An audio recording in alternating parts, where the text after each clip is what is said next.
easy credit is to get, how available it is. And it can be, loose, or it can be tight, and it has been getting tighter. Actually, financial conditions have tightened in part because of the losses in the markets. Financial conditions have tightened more than the Fed has raised interest rates. And so for the Fed, it's the markets kind of doing their work for them. A crisis would be if markets weren't clearing, if trades weren't going through, and that's not really been a problem. There doesn't seem to be any evidence of that. Stocks are going down, but the sellers are actually able to sell them, and whoever's buying them is buying them. Hey, Creedy, come on in here just in the last 30 seconds that we have with you. What do we need to look for signs of capitulation here? Well, I think a lot of this rests on the BOJ decision you're going to get overnight. One of the big fears here is that somehow the BOJ is going to, in some way, insinuate that something is going to break, that they're going to perhaps, there's a million different things that they could do, but perhaps stop their yield curve control program. Any changes in the Japanese bond market, it's an ocean away, but you want to keep your eye on it because that ripple effect, there's a lot of fear in the market right now that that's really what's going to be essentially the straw that breaks the camel's back. And whether or not that's true is a different story, but that fear in the market, I think, is really representative of the kind of era we're in. We can't predict central banks. Their jobs have almost to some extent become surprising the markets. Yeah. All right, we're going to leave it on that note. Hey, guys, thank you so much. Of course, our thanks to Creedy Gupta back in our Interactive Brokers studio. She's markets correspondent at Bloomberg. And, of course, our thanks always to Michael McKee as well, international economics and policy correspondent at Bloomberg. You know, Creedy's from this area. I know. And she said she would drive by here in the winter because they do something just incredibly cool and huge when it comes to the winter. Like Christmas? Yeah, or Christmas just winter? lights. I sent her a picture, actually. I'm like, I'm thinking of you. I put it out on Twitter. She was right. It's huge. It's a fun thing. I wish I had time to kind of play a little bit. Let's get to check on the latest world and national news. For that, we go to Erica Herskowitz in the Bloomberg newsroom in New York. Hey, Erica. Hey, Tim. The House committee investigating the January 6th Capitol attack is holding its third public hearing today. Committee aides say today's hearings are arguing that former President Trump pressured Vice President Mike Pence to overturn the 2020 election results, which directly contributed to the Capitol riot.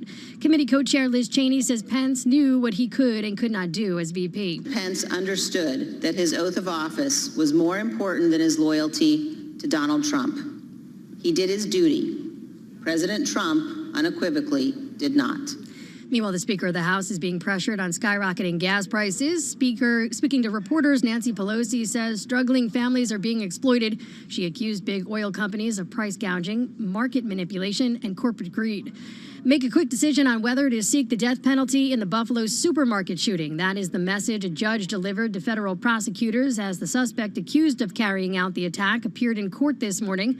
Attorney General Merrick Garland halted federal executions last year, but did not rule out seeking the death penalty in this case. The 18-year-old man is accused of killing 10 black people at a Buffalo supermarket last month. Federal prosecutors announced hate crime charges against the self-described white supremacist earlier this week. Florida is the only state now that has not submitted a request with the federal government for COVID vaccine doses specifically tailored for children ages 6 months to 5 years old. The Florida Department of Health says it will leave it to the individual doctors to request vaccines directly. Global news 24 hours a day on air and on Bloomberg Quick Take, powered by more than 2,700 journalists and analysts in more than 120 countries. I'm Erica Herskowitz. This is Bloomberg.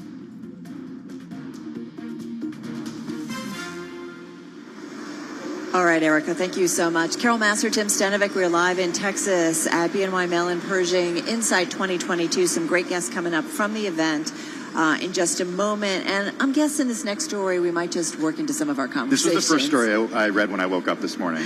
Good morning. It's like, good morning. Welcome to an 85% chance of a recession. That's at least what JP Morgan strategists are saying. The S&P 500 now implying an 85% chance of a U.S. recession. This amid fears of a policy error by the Federal Reserve. This, according to JP Morgan Chase and company strategists. All right, so let's get to some of the math and the thinking behind it. The warning from quant and derivative strategists is based on the average 26% decline for the S&P 500 during the past 11 recessions and follows the U.S. benchmark's collapse into a bear market amid concerns about surging inflation and aggressive interest rate hikes. The only thing I keep thinking about is, again, that Frances Donald conversation. Yeah. If you missed it, go to our podcast feed. She reminded us, because we also had a story earlier in the week that said, basically not too early to start talking about when the Fed starts cutting rates. And she says it's roughly, on average, about 8 months from the time the Fed does its last rate hike to when it starts cutting rates. Okay, but Carol, we are pretty far from the last rate hike at this point. Are we? Yeah. How do you know that? Because if we look at, well, at least according to what the Fed said yesterday. A few more months, maybe, right? Maybe, but look what they want. Where they wanted the Fed funds rate by the end of the year. But they could be very aggressive, right? So they could front load, which is what I assume that they may do. Which is what Jay Powell talked about yesterday. So what if they take the next couple of meetings, just get really aggressive? 75 bips each. Yeah, or 50, right? Okay. Right, they left the door open, 1%. right? And so, I mean, what if they finish in the next few meetings, and then we start the clock ticking at about 8 months? Okay, we have the end of July to talk about this. Yeah, because that's when their next meeting is. Even if they keep raising, right, at all the meetings, so then end of this year, then do they start by the end of next year, start cutting rates? So 2023, we'd start to see potentially a rate cut if we go to that average of 8 months. Maybe. Are we putting the cart before the horse? We are, because right now we're worried about recession. Exactly. And the other thing is what's so important is how deep that recession is, how long it lasts. You know, you can't take a look at the sell-off and the bounce back in both the market and the economy that we got from the pandemic, because that was a whole different ballgame. You're listening to Bloomberg Business Week, and this is Bloomberg.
updates, headlines, and breaking news 24 hours a day at Bloomberg.com, the Bloomberg Business app, and at Bloomberg Quick Take. This is a Bloomberg Business Flash. From Bloomberg World Headquarters, I'm Charlie Pellet. Just about the lows of the day right now on the S&P, down 135 points, down 3.6%. Sharp contrast to yesterday. We've got the Dow down 794 points now, down 2.6%. Below 30,000, 29,876 on the Dow. NASDAQ at 10,603, down 495 points. The NASDAQ Composite Index down 4.5%. The NASDAQ 100 Index down 4.4%. Bitcoin is down 3.2%, 20,943 on Bitcoin. Spot gold higher by 0.8%, 1848 the ounce, while West Texas Intermediate crude up 1.7%, 117.37 a barrel on WTI. Stocks tumbling around the globe as recession fears resurface. Indeed, in Europe, FTSE 100 down 3.1% today. The CAC 40 in Paris down 2.4%. DAX in Germany today lower by 3.3%. So again, recapping, the Dow, the S&P, NASDAQ all declining. S&P again right now lower by 3.5%. Well, you can forget about old stainless steel or titanium. American Express now using metal from a retired airplane for one of its newest credit cards with Delta. That Amex card comes with a 100,000-mile sign-up bonus offer. It also comes with an annual fee of $550. I'm Charlie Pellet. That's a Bloomberg Business Flash. All right, Charlie, thank you so much. So we are live from Gaylord Texan Convention Center in Dallas, Texas, at the BNY Mellon Pershing Insight Conference. 2,000 members of the financial advice community gathered here for Learning, Inspiration, and Network. And we got to say, the financial professionals here, Tim, really running the gamut. Yeah, everyone's here, Carol. You hosted a panel this morning on crypto. You talked with Matt Walsh at Castle Isle Adventures, Matt Hogan at Bitwise Asset Management. That was fun. We got everyone. We do indeed. And we want to bring in our next guest because he says that now is the perfect time to invest in so-called vice-related ETFs. He says no matter what's happening with the economy or the stock market, people are going to drink, smoke, gamble, and these days use cannabis products and psychedelics. I got to say, looking at the market environment, I bet all of us feel like we could all just do a little bit of that. One of them, pick one. Hey, wherever it's legal, okay? A little buffet, maybe. Dan Aarons is portfolio manager at the actively managed ETF investment management firm Advisor Shares. He's on site with us at the BNY Mellon Pershing Insight Conference. Dan, good to have you with us. How are you? I'm good. Thanks for having me on, but I wish it was under better circumstances. The market is ugly out there. Well, when does it get not ugly? When do things turn around? I don't know. It's the most honest answer I've ever heard in response to that question. What do you make of the ugliness? Because it does feel like it's somewhat orderly, and we understand why it's happening, but yet it's pretty painful. It is painful. Especially if you're a bull or trying to be. The market seemed to like Powell's announcement for a few minutes yesterday. That was very short-lived, but I think he gave the market what it expected at least. But to say the least, there's a lot of uncertainty out there still. We're not seeing a massive crash, but we see these continued drawdowns. Can I give predictions on when that ends? No. But it seems to be somewhat orderly, not total chaos. I think we're seeing some risk-off trades. So that means certain assets that people hold that might be in the riskier categories, they might get sold off regardless. Hello, crypto. Bingo. Yeah. But I like to think, as I said, maybe not just vice investments, but thematic investments could be possibly the right place for people to invest. Because face it, over the last decade, 2 decades, people have been too spoiled by just sticking money in SPY or QQQ. And those things were really, really heavily weighted towards the FANG stocks that were admittedly outperforming. But you just got to look at Netflix and get an update on that. Right. So other asset classes, other areas are going to come back, outperform, maybe be less painful. And that's why I think vice investments, or even we have an ETF that's in hotels and restaurants. Well, let's talk about Vice first before we get to hotels and restaurants. The Advisor Shares Pure U.S. Cannabis ETF, ticker MSOS. It's on your shirt right there, Dan. It's at a 52-week low today, trading at $11.79 right now, down from last year, more than 70% of $41. Weed stocks have just been getting beat up. When does that pain end? I'd like to know that myself. It's been a very long, painful drawdown. Is it I can't warranted? No, it is not. Now, what happened is when Biden first got elected, and then he said certain statements publicly about marijuana, and then we had the runoffs in Georgia, cannabis stocks skyrocketed. People somewhat foolishly assumed that legalization of some form was right around the corner. Right. Well, politics don't work that way. Right. It's been a slow, painful politicians playing politician games ever since. And I've never said there's going to be a full legalization. You're not going to be able to walk into Walmart and buy marijuana. Really? Never? You don't think so? Never. Interesting, because a lot of people do think that with More mass market, right? Yeah, we're totally more mass market. I think it's going to be piecemeal. What I'm planning on seeing in this calendar year, actually, is something called the Safe Banking Act. Mm-hmm. So it's outrageous right now that this multi-billion-dollar industry of cannabis, these dispensaries are forced to worry about armed robbery on a daily basis. They deal in all cash. They're You see armed guards businesses. outside of them for that reason. So I want the dispensaries to be able to bank. But another piece is if we have safe banking, then these U.S. plant-touching cannabis companies, again, the biggest companies in the world by market cap, well, they can't do business with most of the major banks for custody, for trading. Right. I'm talking about their stocks now. So if we get safe banking, most people feel it'll directly lead to AML and FinCEN and similar rules being rewritten for cannabis. It'll force it, actually. And then NASDAQ and NYSE will be comfortable listing these stocks. But could I say, Dan, or unfortunately I wish we had a lot more time with you, but we've been here before where there's momentum and we think the regulatory environment is going to, it's all going to happen, and then it doesn't. And right now when I look at all the things that are facing regulators and lawmakers, I don't know where this stacks up. So how patient do we have to be? You have to be patient. This is a new, quickly growing area. It's going to be volatile as heck, and we've seen this. And we've seen this before, ups and downs in cannabis. Totally. When Canada first legalized. Right. But then, again, these things skyrocketed when Biden first got elected. Democrats got, their runoffs in the Senate. But the stars seem to be aligning right now for people of different opinions coming together thinking we're going to have something in at least the safe banking area. Not wide sweeping legalization, but having safe banking would be the first domino to fall, and things would follow. And the DOJ just spoke yesterday. Right. Making changes. All right. You got to come back on our air because we would love to continue. Dan Ahrens, he's Managing Director, Portfolio Manager at Advisors, shares investments on site at BNY Mellon.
Broadcasting live from the Bloomberg Interactive Broker Studio in New York. Bloomberg 1130 to Washington, D.C. Bloomberg 99.1 to Boston. Bloomberg 106.1 to San Francisco. Bloomberg 960 to the country. Sirius XM Channel 119. And around the globe, the Bloomberg Business app and BloombergRadio.com.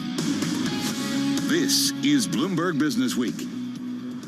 Yes, indeed. You are listening to Bloomberg Business Week, watching us on YouTube. We are live from the Gaylord Texan Convention Center in Dallas, Texas. BNY Mellon Pershing Insight Conference. We have a lot more conversations to get to, including about college educations, investing for your kids' college education, and just how the world of finance is changing. Yeah, really great guest this afternoon. In just a few minutes, we're going to be chatting with the president of Pershing X. First, though, Charlie Bellet, we got less than 90 minutes until the close.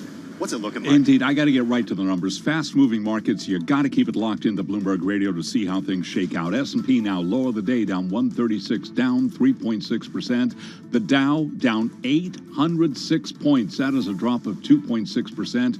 NASDAQ Composite Index down 501, drop there of 4.5%. Should point out that the Dow below 30,000 now, 29,844. Bitcoin down 3%, 21,000 even right now on Bitcoin. 10-year down 7/30 seconds, 10-year yield 3.31%. Spot gold is up $14 the ounce to $18.48, drop there of just about 0.8%.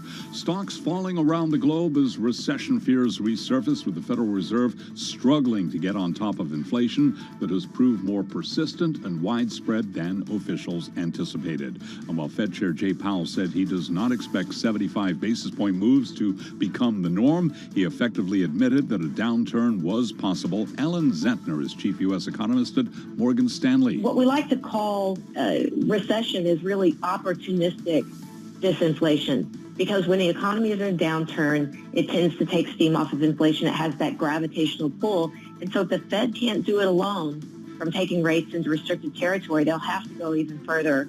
And a recession is a risk they're willing to take. Verizon Communications is cutting its home broadband price to $25 a month for wireless customers in select areas where its Fios fiber network and wireless internet service are available. And economic barometer Kroger shares are lower after the supermarket chain said higher costs hurt margins, overshadowing a sales beat and a full-year forecast raise.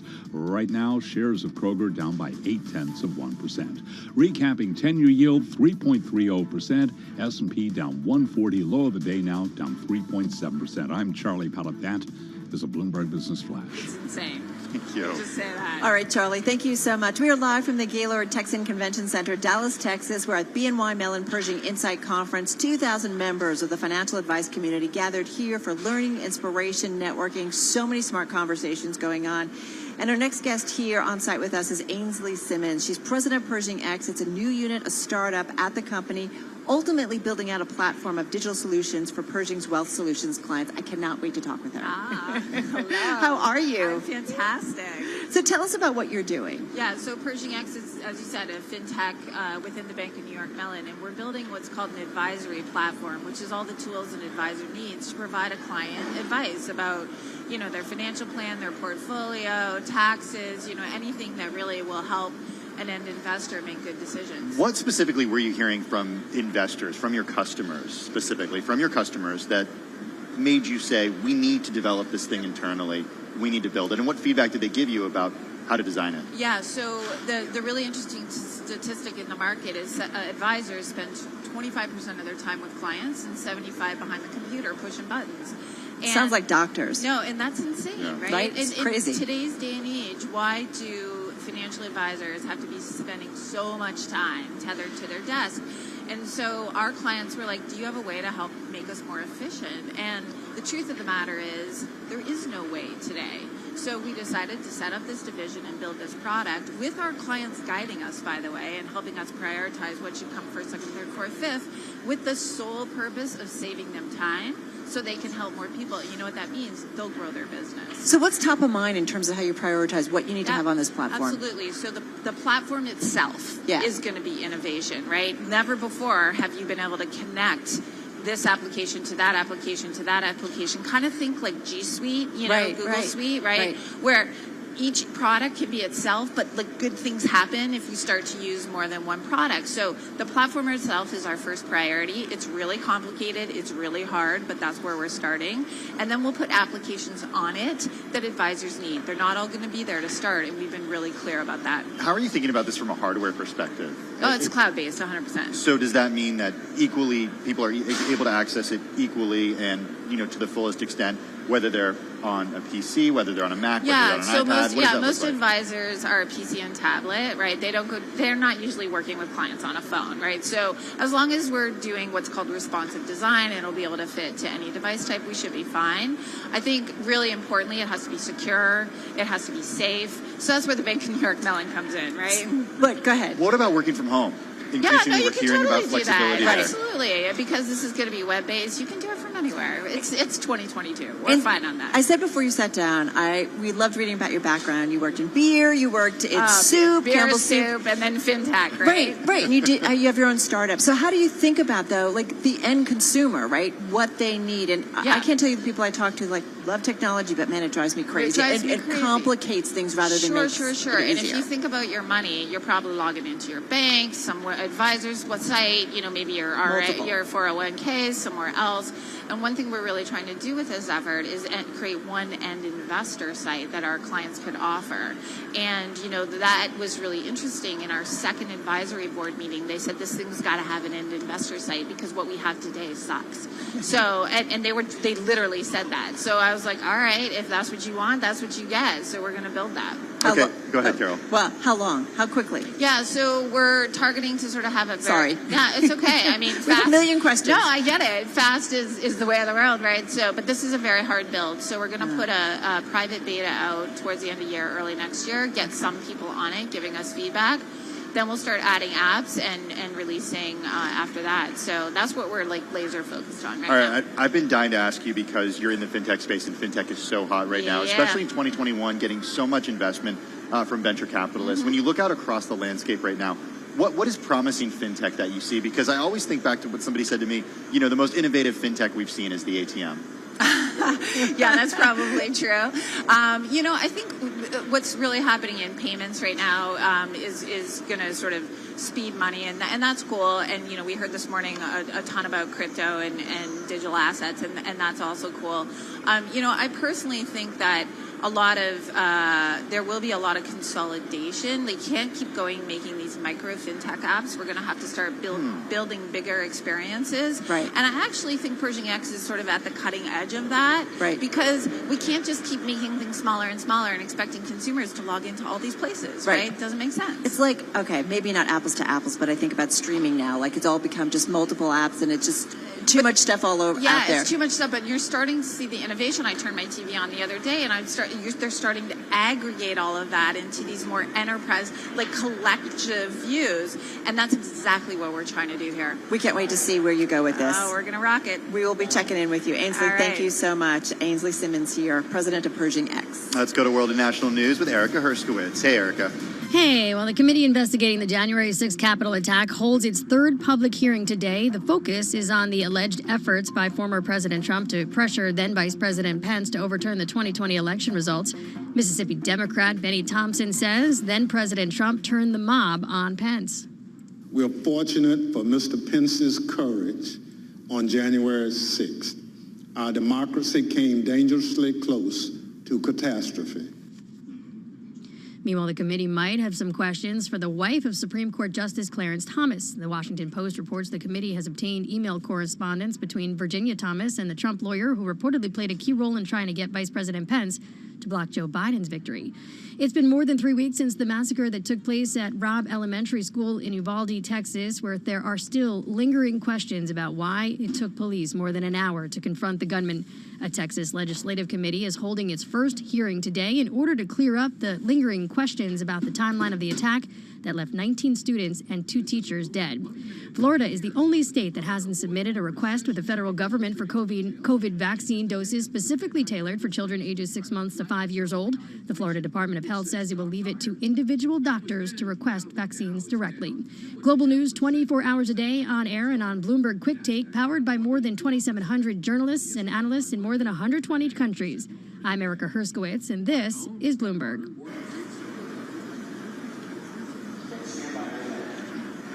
Sorry about that.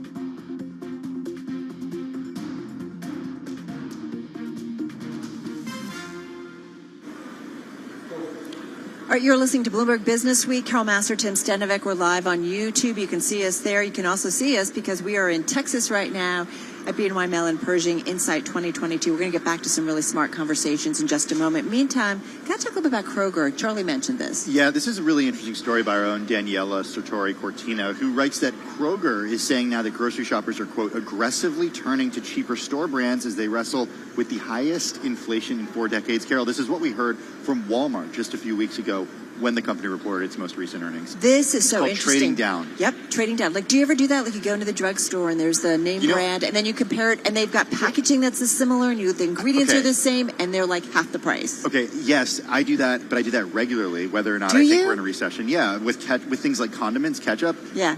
Just a quick story. Yeah. When my parents lived with me during the recession, or during the pandemic, very briefly, we had our fridge stocked with, like, ketchup that was store brand, and they were like, we can't eat this. We like Heinz. And I was like, well, I had no idea you guys were such ketchup snobs. They said it tastes different. With Mom and they Dad. said it tastes different. Tim, I'm with Mom and Dad.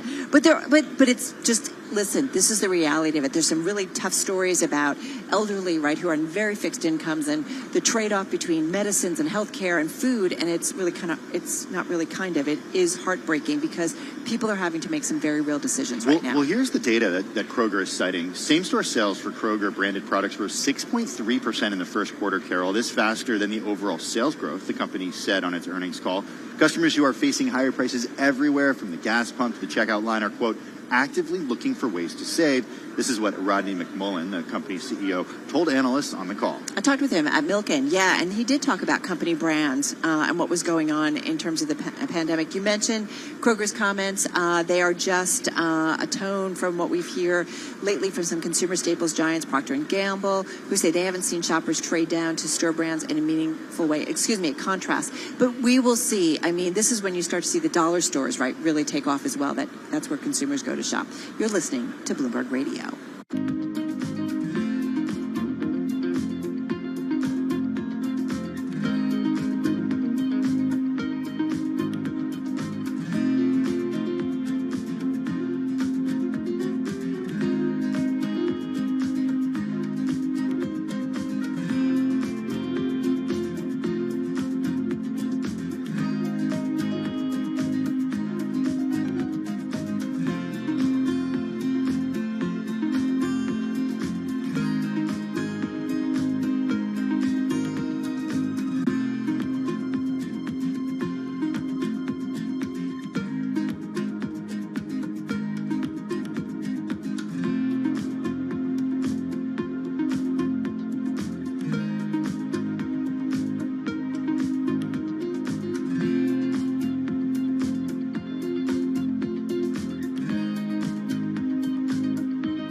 markets, headlines, and breaking news 24 hours a day at Bloomberg.com, the Bloomberg Business app, and at Bloomberg Quick Take. This is a Bloomberg Business Flash. Bloomberg World Headquarters. I'm Charlie Pellet. Tech leading today's sell-off. 10-year yields climbing. We've got the 10-year 3.31%, 2-year 3.16%. S&P very close to session lows, down 139, down 3.7%. The Dow is down 839, down 2.7%, while the Nasdaq Composite Index now down by 501 points, down 4.5%. Spot gold up $15 the ounce to $18.49, up 0.8%. West Texas Intermediate crude up 2.2%, $117.88 a barrel on WTI. S&P 500 index on track for its lowest close since December of 2020. Giants including Apple and Tesla help dragging the Nasdaq 100 index down. Tesla now down by 10%. I'm Charlie Pellet. That is a Bloomberg Business Flash. All right, Charlie, thank you so much. You are listening to Bloomberg Business Week. Carol Master along with Tim Stenovic.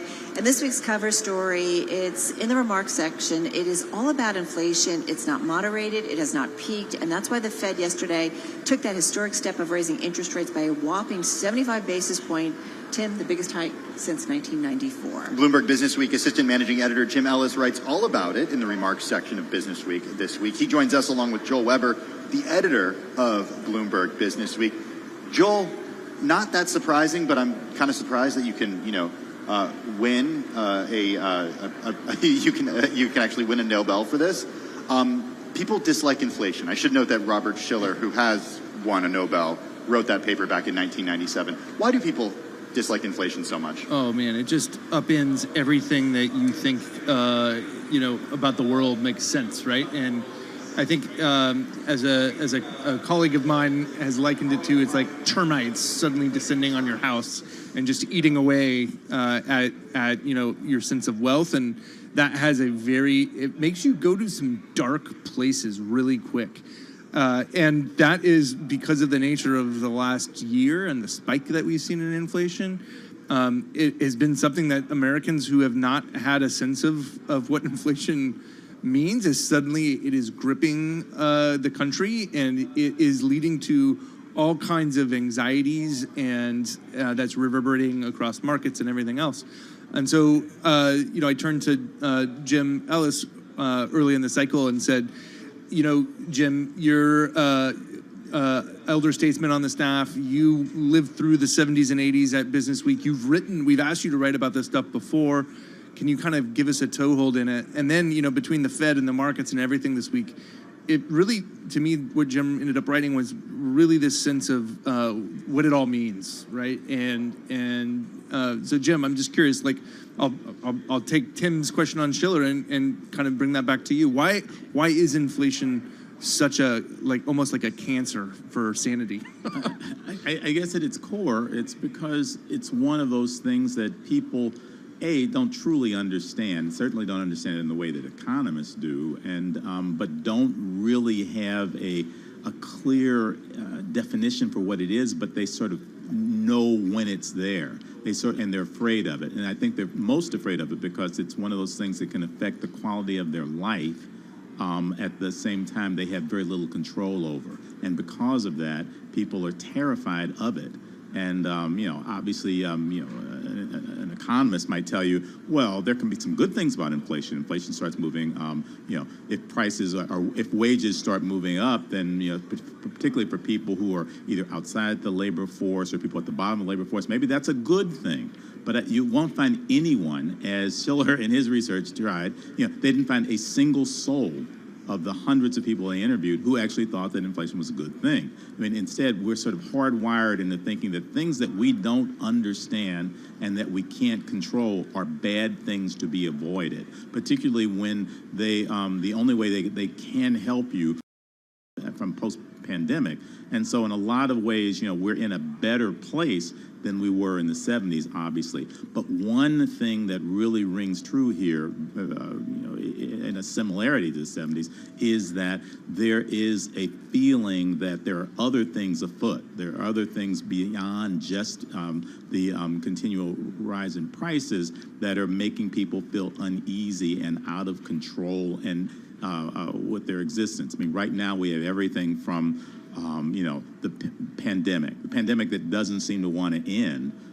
The idea that we have a government system that we don't know if we are in control of, if we can trust. We have a president who says that the very basis of democracy, the idea of sort of transfer of power, the integrity of elections is all put to question. We have a lot of things that are making people feel uneasy, and so to sort of get a handle on this, I talked to a number of sort of researchers, including economists who think about behavior. And they're saying that when people are afraid, they tend to be afraid of everything, and that being afraid of one thing, if you have multiple sources of discomfort, it actually sort of makes you feel even worse. And so right now, it's very real to say we do have rising prices. So we do have inflation, but at the same time, people feel uncomfortable about government. They feel uncomfortable about safety of, with guns and safety of schools. And all of a sudden, it means that you're pushed to the end where you sort of think everything's going to hell. And there's that malaise, but then the other thing that is sort of echoes off of that late 70s, early 80s moment, Jim, is like the spotlight on policymakers. And obviously we had Volcker back then, and he took the country to places that we haven't gone yet. But I'm curious, in the grand scheme of things, we wrap up the story yesterday in the midst of the Fed doing what the Fed does. And just wondering, what your read on the Fed is in all of this, since that's the story of the week, really. I mean, the Fed is, they're in the position of being, at least if the 70s is any guide, I mean, that is, the one body that can bring an end to this. I mean, you can beat inflation. The problem is that to beat inflation, you often have to beat down the economy to the point that the people who will love you for it will eventually hate you for it. It's simply because, Paul Volcker beat inflation, but to do it, he had to get a federal funds rate that was, 21 points. He had to take mortgage rates up to, almost 20%. He had to basically take unemployment up to 10%. He had to basically beat out inflationary expectations out of the economy simply because everybody was sort of completely beaten down. Now, that's probably works as a monetary policy. It's very bad from a political standpoint, and it's probably going to be the reason that the Biden administration will be very, very difficult position for the next year. Well, we all feel it here in some of the conversations we're having. Got to run. Thank you so much. Jim Ellis, of course, Assistant Managing Editor of Business Week, along with Joe Weber, the editor of Bloomberg Business Week magazine. This is Bloomberg Radio.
markets, headlines, and breaking news 24 hours a day at Bloomberg.com, the Bloomberg Business app, and at Bloomberg Quick Take. This is a Bloomberg Business Flash.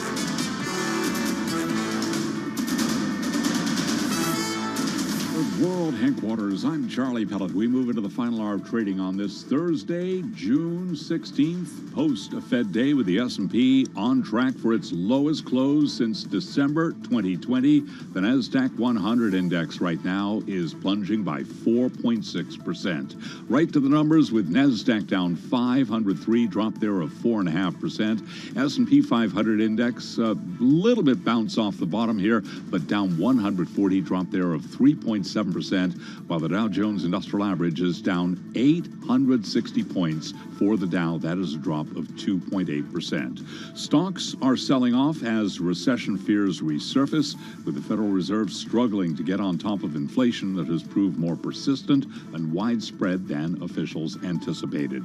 Again, the S&P is down 3.7%, the 10-year yield 3.30%, and the 2-year yield right now 3.15%. Spot gold up $16 the ounce to $18.49, up 0.9%. Crude oil, West Texas Intermediate up 2.2%, $117.80 for a barrel of WTI.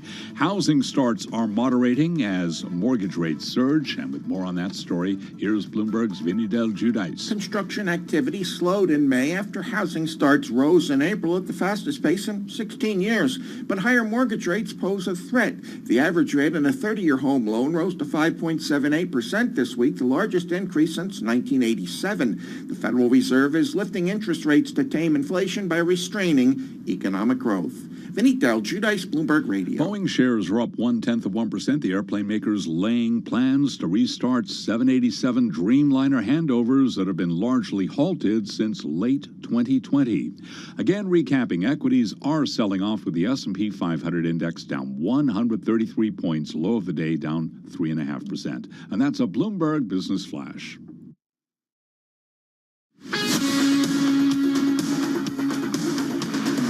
You're listening to Bloomberg Business Week with Carol Messer and Bloomberg Quick Takes Tim Stenovic on Bloomberg Radio. We're live at the BNY Mellon Pershing Insight Conference from the Gaylord Texan Convention Center in Dallas, Texas. As we've been saying, 2,000 members of the financial advice community are gathering here for learning, inspiration, networking. And what's interesting about coming to this event is you're reminded that in the investment advisory space, it's massive firms like a BlackRock or a longtime player like T. Rowe Price. It's also smaller, independent, or standalone RIA, registered investment advisors, or like our next guest, it's group of advisors banding together. Yeah, for more, let's bring in Jim Dixon. He's the founder, he's board member and CEO at Sanctuary Wealth. It's a partnered independence network for investment advisors. He's with us on site at BNY Mellon Pershing Insight 2022. Jim, how are you? I'm doing great. How are you guys? We're doing pretty well. I mean, we're trying to make sense of what's going on with this sell-off. And we were chatting a little bit during the break. And I'm just curious, with all the volatility that we're seeing, with the selling that we've seen, what are you hearing from RIAs right now? Yeah, we talked to a lot of our partners. We have 25 states, 75 partners, and the phones are starting to ring. And that may feel like a bad sign, but it's not. It's a good sign because when people start to capitulate and the phone starts to say, hey, I think we should get out, it's usually these are clients. These are clients of our RIAs. And usually when the capitulation comes, we're somewhere near a bottom. I'm not saying we're there, but I think we're closer than we've been in a long time. All right. What are they looking to just get into complete Yeah. And that's when we're somewhere. Well, how much have they been out already? Very little. I think they've stayed in for the most part, which is usually the right thing to do, right? It's how long you're in the market, not when you're in the market usually. And so, but I think it scared them. I think yesterday, 75 basis points comes, and today we're down 800. They're like, where are we going here? Where's the bottom? So having said that, when you look at your members, part of your network, and what their clients want, what are their biggest needs right now? What are they asking about when they make those calls? Like, where should we go? Where do we, what's their... Yeah, I think, this whole concept of FANG stocks, this technology stocks, everybody held those. And they held them for 10 or 12 years, and it was easy. It was full steam ahead. And those are the ones that are getting hurt the most. And so I think, any time this happens, and it's happened a lot in our lives, there's a change of leadership. And so I think what everybody's trying to figure out, clients, advisors, everyone, what's the next change of leadership? And if I do go in and I do start to buy, what do I buy? And the things they bought for the last 5 or 6 years, those tech stocks, aren't probably the right place. And so I think everybody's trying to figure out what that leadership is. But let's counter that. Do you really think all of those big tech names are going to go away? No, not at all. So, I mean, like when we think about our universe and where our world is going, I mean, this is increasingly, that's it. And maybe not everybody's as strong as going forward. So, like, how do you think about that when that maybe will once again be leadership? I was explaining this to somebody yesterday, and it's sort of like my mile. I go out really fast, and then everybody catches up. So I don't think the tech stocks are going away. I just think they went out really fast. And so maybe they've got a year or two that everybody's going to catch up to them. Even more coming down? I think so. Or just not growth, right? Just stay where they are. They've grown so much so fast that they just stay. And some of the more traditional, maybe dividend stocks, things that are more stable or steady, or the turtle may catch the rabbit. Go ahead. Is it like, we've seen like the Smuckers, the Hershey's? I mean, this is where you go? Where do you go? I think so. I think you go to those names. Okay. I think you can also go to energy is going to be strong. I think we got to worry about the consumer a little bit. Because I think this recession fear is real. How long it'll be, none of us know. But what are the things that you need every day that you just have to buy, right? I think those are the names. I'm curious about the conversation that you're having with, or in your RIAs are having with investors about passive versus active management right now. Because passive has done pretty well over the past 10, 12 years since post-Great Financial Crisis. If you were just in an S&P 500 index fund, you're pretty happy with yourself. How do those conversations come in when RIAs are trying to sell their services? That's a really good question, a really smart comment, because we're seeing that debate come to life for the first time in probably 5 or 6 years. It was all S&P. It was all those tech stocks we were talking about. Yeah. And now, QQQ. Yep, that's it. And you did well. It was cheaper. It was easier. It was better. But active management's starting to do better. So I think when we look back at the first 6 months of the year, we're almost at that point. We're going to see active management for the first time in a really long time have an advantage. Well, why is it that passive did so well? Because it was weighted, these indexes, and the weightings of these indexes were so technology focused. Yeah. It was 5 or 6 stocks that were doing all the lifting, right? And they were the winners. Hey, I wanted to ask you, because there's been a lot of consolidation certainly on Wall Street, and I think about your history. You worked at Merrill Lynch, B of A, of course, taking it over. How does today's Wall Street compare with what you saw in your career? I grew up at Merrill Lynch. It was a wonderful firm, wonderful time. I loved it. 25 years there. Yeah. Bank of America bought it. Just changed. It wasn't better. It wasn't worse. It just changed. The culture was more, more business, less family, right? And so I think, what people like Sanctuary are trying to do, and other firms like us, are to bring back that culture and get away from maybe some of the bigness and the bureaucracy of some of the big banks, and develop a brand where you can shop at all the banks and not just one. And so I think that's why you're seeing this move towards independence. Yeah. I don't know if you guys know this, but this year will be the first year in 2023, next year, that there'll be more assets in the independent sector than there are in the wirehouse sector, which is crazy. But how long are they going to be independent? Because you have a lot of RIAs at this point in their lifetimes, actual people saying, wait a second, I want to retire. It's my turn to actually retire and enjoy some of the fruits of my labor. They want to sell, and oftentimes they're going to sell to those bigger firms. We're one of those firms. We're a buyer. We're active in the M&A market. And, what we do is we do partnered independence, which means we handle the back office, we handle the middle office, the front office, and they handle the clients, because that's really where they want to spend their time. So we think that's the model going forward. But the key is they want freedom and flexibility. They want the ability to sit down with a client and say, this is the solutions I think is best. And it doesn't have to come from where I work. It can come from all kinds of people, just like at this conference. So when you're buying a firm, is there an earn-out period where the owner stays there to ensure some sort of transition? Yeah, usually 2 or 3 years they'll stay with us, and then they'll transition into it. And if you get to know advisors well, they love their clients. They're super important. So they want to find that right fit, that they're going to take care of them, they're going to work with them and transition those relationships. It's usually 2 or 3 years. What is it that advisors have to do in terms of attracting a younger generation and how they want to address their investment portfolio? I think it's a combination. I was talking about this earlier today. It's technology and talent, right? And so 2008, 2009, this industry got a black eye. And it's still not over it. Believe it or not, we're in 2022, and it's still not. And so, but what I think you're going to start to see, don't fight the Fed. Also, don't fight a demographic.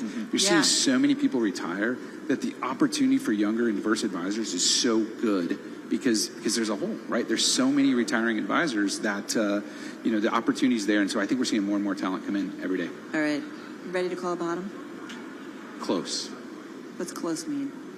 I think we're one more event away. If you usually look at bottoms, they come when there's a really bad, ugly day.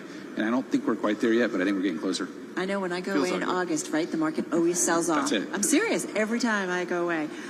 What a pleasure. Thank you so much. Great to check in with you. Jim Dixon, founder, board member, CEO of Sanctuary Wealth, joining us here at BNY Mellon Pershing Insight 22. Let's get a check on the latest world and national news with Erica Herskowitz in the Bloomberg 1130 newsroom in New York. Hey, Erica. Hey, the chairman of the January 6th House Committee is praising former Vice President Mike Pence for his courage in resisting pressure to overturn the 2020 presidential election. During the committee's third public hearing today, Mississippi Democrat Benny Thompson said then President Trump turned the mob on Pence. Thompson noted the chance of some pro-Trump rioters hang Mike Pence during the attack on the Capitol last year. Florida is the only state that has not submitted a request with the federal government for COVID vaccine doses specifically tailored for children ages 6 months to 5 years old. Florida Governor Ron DeSantis says Florida recommends children under 5 not get the vaccine. From the 6 month to 5, the state's recommendation holds. It's a recommendation against doing it. The Florida Department of Health says it will leave it to individual doctors to request vaccines directly. A Texas House committee is holding hearings on the mass shooting in Uvalde. An $85,000 budget has been approved by Texas lawmakers to investigate this month's shooting at Robb Elementary School. Many questions still remain about the shooting that killed 19 children and 2 adults. The goal is to clear up lingering questions about the timeline of the attack. Actor Kevin Spacey has been formally charged with 4 counts of sexual assault after making his first appearance in a UK courtroom this morning. The actor is being accused of sexually assaulting 3 men in 2005, 2018, and 2013. And the NBA final resumes tonight, and the Warriors are a win away from capturing another NBA title. They'll square off against the Celtics in Game 6 in Boston, leading the series 3-2. Global news 24 hours a day on air and on Bloomberg Quick Take, powered by more than 2,700 journalists and analysts in more than 120 countries. I'm Erica Herskowitz. This is Bloomberg.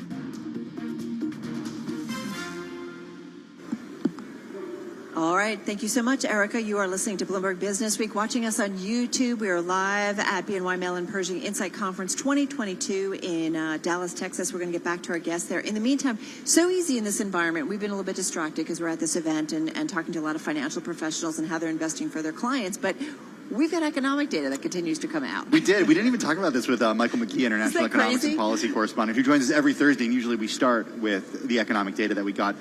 Today it's housing starts. New U.S. home construction dropping in May, highlighting the impacts of ongoing supply chain challenges and sinking sales as mortgage rates rise. So a couple pieces here, Carol, that I want to keep in mind, and I want to do this in the context of what we heard from Jay Powell yesterday. You'll recall that Chair Powell said that when he was asked about the housing market, he specifically said first-time home buyers and young people who are looking to get into the housing market, they need a reset right now. Yep. And my question is, are we starting to see signs of that reset? Absolutely. Look at mortgage rates. One of the things that Mike points out, that when you see the Fed making moves, the first things that you start to see is the housing market impacted, and you see car loans being impacted. And we're seeing softness, certainly in the housing market. You don't see Bitcoin impacted first? No. Well, That's what we did. But I'm just... I know, I'm just kidding. But look at this housing starts and these building permits numbers. Housing starts month over month down 14%. They were expected to show a decline of just under 2%. That is a dramatic difference. If I look at building permits month over month, down 7% compared with a 2.5% decline expectation. That's dramatic. That is a slowdown, and that is a very strong sign. And when that shows that people are not going to be building more homes, not putting more supply on, housing market is so important to the economy. Well, that's what's so interesting is that even analysts who forecasted this, the median forecast called for 1.69 million, and it got 1.55 million. Applications to build, which is a proxy for future construction, fell to an annualized 1.7 million units. That's the lowest since September. And it shows you, or at least suggests, that residential construction coming under pressure, those higher mortgage rates taking an even bigger toll on demand. Still, with the pace of building permits exceeding starts, home building in the near term may show some holding up. So we will track it very closely. You're listening to Bloomberg Business Week, watching us on YouTube.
events, headlines, and breaking news 24 hours a day at Bloomberg.com, the Bloomberg Business app, and at Bloomberg Quick Take. This is a Bloomberg Business Flash. From Bloomberg World Headquarters, I'm Charlie Pellet. Steep losses for stocks. Let's head right over to the first word breaking news desk for today's afternoon call. Here he is, Bill Maloney. And good afternoon, Charlie. That's right. U.S. stocks are plunging today, helped by the Swiss National Bank unexpectedly increasing interest rates for the first time in 15 years. The Dow is currently down 800 points. S&P's drop 130, while NASDAQ is lower by 479. The U.S. 10-year yield falls to 3.29%. Gold is up 17. Oil is in the green, but Bitcoin is down by another 3%. Among the main 11 S&P sectors, all were in the red, led by declines in energy, and leaders to the upside in the Dow, Walmart and Procter & Gamble, while Nike fell 6% and led to the downside. After earnings, Kroger fell 1%, and in other news, U.S. mortgage rates surged to 5.78. That's the biggest weekly jump since 1987. Wrapping things up, Adobe reports after the bell. Live from the first breaking news desk, I'm Bill Maloney. Charlie? Okay, thank you, Bill. And to hear live breaking news over your Bloomberg, type Squawk, SQUAWK on your terminal, and that's a Bloomberg Business Flash. Thank you so much, Charlie Pellet and Bill Maloney. Bloomberg Business Week is brought to you by Informatica. In the cloud, your data has the power to do the extraordinary. Manage data across any location in the cloud for accurate and actionable insights. More at Informatica.com. All right, we are live from the Gaylord Texan Convention Center in Dallas, Texas at the BNY Mellon Pershing Insight Conference. And I got to talk about technology because that is such a big part of the financial world. And when it comes to worldwide IT spending, looking at $4.4 trillion this year, banks and investment firms alone spending about $623 billion on technology products and services. Our next guest knows a lot about the IT space. We're very pleased to have back with us Ram Nagappan, Chief Information Officer, at BNY Mellon Pershing. He's with us at the BNY Mellon Pershing Insight 2022 conference. Ram, good to chat with you again. How are you? Nice to be here with you. I feel like information and investment go together, though. They do. Well, I mean, today they Right? certainly do in this day and age, because if you walk around here and, for people who can't see where we are, we're in a huge convention center, and everywhere I look at every booth, there's something about technology there. That's right. How are you thinking about technology this year? Technology drives every one of our business. It used to be thought like the business is actually using the technology, but I wanted to say, being a CIO, that the technology actually drives the business. As you could say, and you said, all these folks here, they're all showcasing technology. Even though there's a business behind it, that's the one that drives them. And we're excited, and being BNY Mellon Pershing, we are also showcasing a lot of advancements in what we're doing with technology. So, Ron, what's the continued digital disruption impact on the advisory world? Well, the pandemic actually accelerated the adoption of digital. Yeah. But I think there's more room for that. There's more digital adoption needs to happen in the advisory space, because there is an expectation from the investor that it's a 7/24, anytime, any place. I want to be in touch with the advisor and get the service. Yeah. That was not the case maybe 3 years ago, but now the expectation is like that, because every other businesses has changed. There's a contactless everything. Meaning you walk through this aisle and this thing is like scan the QR code. Yep. Same thing is I'm going kind to of happen. embarrassed that I have paper here because it feels yesterday. Paul Sweeney, host of Bloomberg Markets, had no paper. All right. We're the only paper people. It's here. digital transformation for Bloomberg Radio. It is. Well, I'm wondering how this trickles down to the client experience. Experience is the king right now. It's the play. Everything we do, it's all about experiences. People love that experiences that they get, and they want to do business with you. So even though the term experience is very broad, it's all about applying technology to give that experience, that right experience that they really want to use and come back again and again. One thing I think about, and I asked this of my crypto panel. It wasn't a crypto panel. It was about how do you reimagine money? But crypto was a big part of it. But we talked so much about crypto, and understandably so. And I felt like I get it now a little bit more. But I mean, how do you think about in your world that you need to be saying to people, okay, in 5 years, 10 years, I mean, this may not be a thing now, but it will be down the road. I always think about the Uberization of the world. I think it applies to so much. Meaning digital currency, using payments real time. So the cash and the checks is not going to be used. If you really look at the payment, the U.S. payment is a little bit backward. I don't want to say that, but I'm saying it. Compared to the rest of the world, they have gone into instant payments and everything. So what I think is, in that space that you mentioned about the cash and the digital currency and the crypto, I'm saying everything is going to be digital in the future. How do I pay you? It's going to be digital. It's just cannot be, the peer-to-peer cannot be done. You know, I know there are Venmos and Zells and other things are there, but it's going to be even more prominent in terms of the payment that's going to happen. I like to ask people like you, when I have the chance, because they're thinking about technology day in, day out. Probably when you're asleep, you're thinking about it too. What do you think look like 5 years? I think that was a no. Well, when I sleep, I got to sleep. Well, I mean, hopefully you're not having nightmares, okay? But I'm wondering, you know, let's say we're sitting here 5 years from now at Insight. What's the technology that's going to be showcased? Well, certainly there's a things that's going on with metaverse. I was just going to say, are we going to NFT. be in the metaverse? Yes, it's possible. That could happen. But I think people are trying to figure this out, what is the exact use case, and especially in the wealth and finance, how it's going to play. We are actually showing something as well in one of our booths on the metaverse. Web 3.0 is going to be implemented. It's like you own the data. You want to own and control who you give it to and how that is being used. What does that mean, Ram, owning your own data in the financial space? I get what it means maybe in the retail space, Or when it comes to maybe a social media identity, that makes sense. Yeah, so what, exactly. Yeah, so let me give you an example. Yeah. Let's say you go to a doctor's office. And you've got about 50 seconds. Yeah, you go to a doctor's office, what they give you a form and a pad and ask you to sit there and fill up a form. Why you want to do that? That's your data. You wanted to have that data in your wallet. You wanted to go to the doctor's office and say, click a button and the data goes there. You don't want to fill up the form. Right. That is your data, and you don't want the doctor's office to use it for some other purposes besides just serving you. Similarly in the finance, data is yours. You control the data and why they use it, where they use it, and you want to track how they're using it. Okay. How soon do we get there? It's happening. It's working. People are working it in parts. Probably, you know, I would say a couple of years before everything else moves. Maybe even more. It's a complicated topic, but people are actively working on it.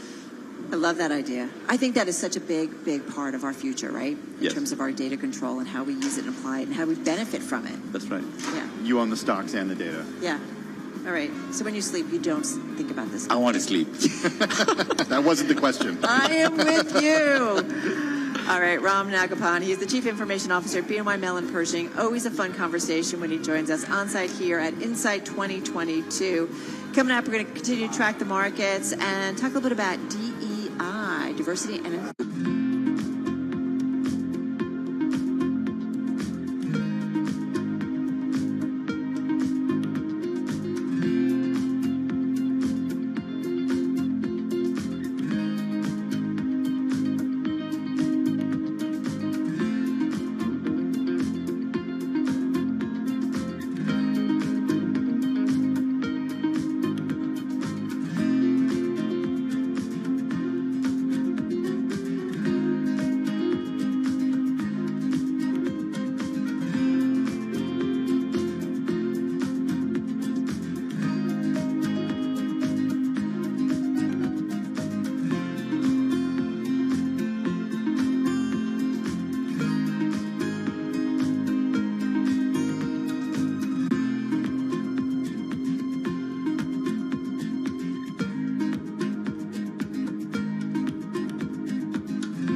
Broadcasting live from the Bloomberg Interactive Broker Studio in New York. Bloomberg 1130 to Washington, D.C. Bloomberg 99.1 to Boston. Bloomberg 106.1 to San Francisco. Bloomberg 960 to the country. Sirius XM Channel 119. And around the globe, the Bloomberg Business app and BloombergRadio.com. This is Bloomberg Business Week.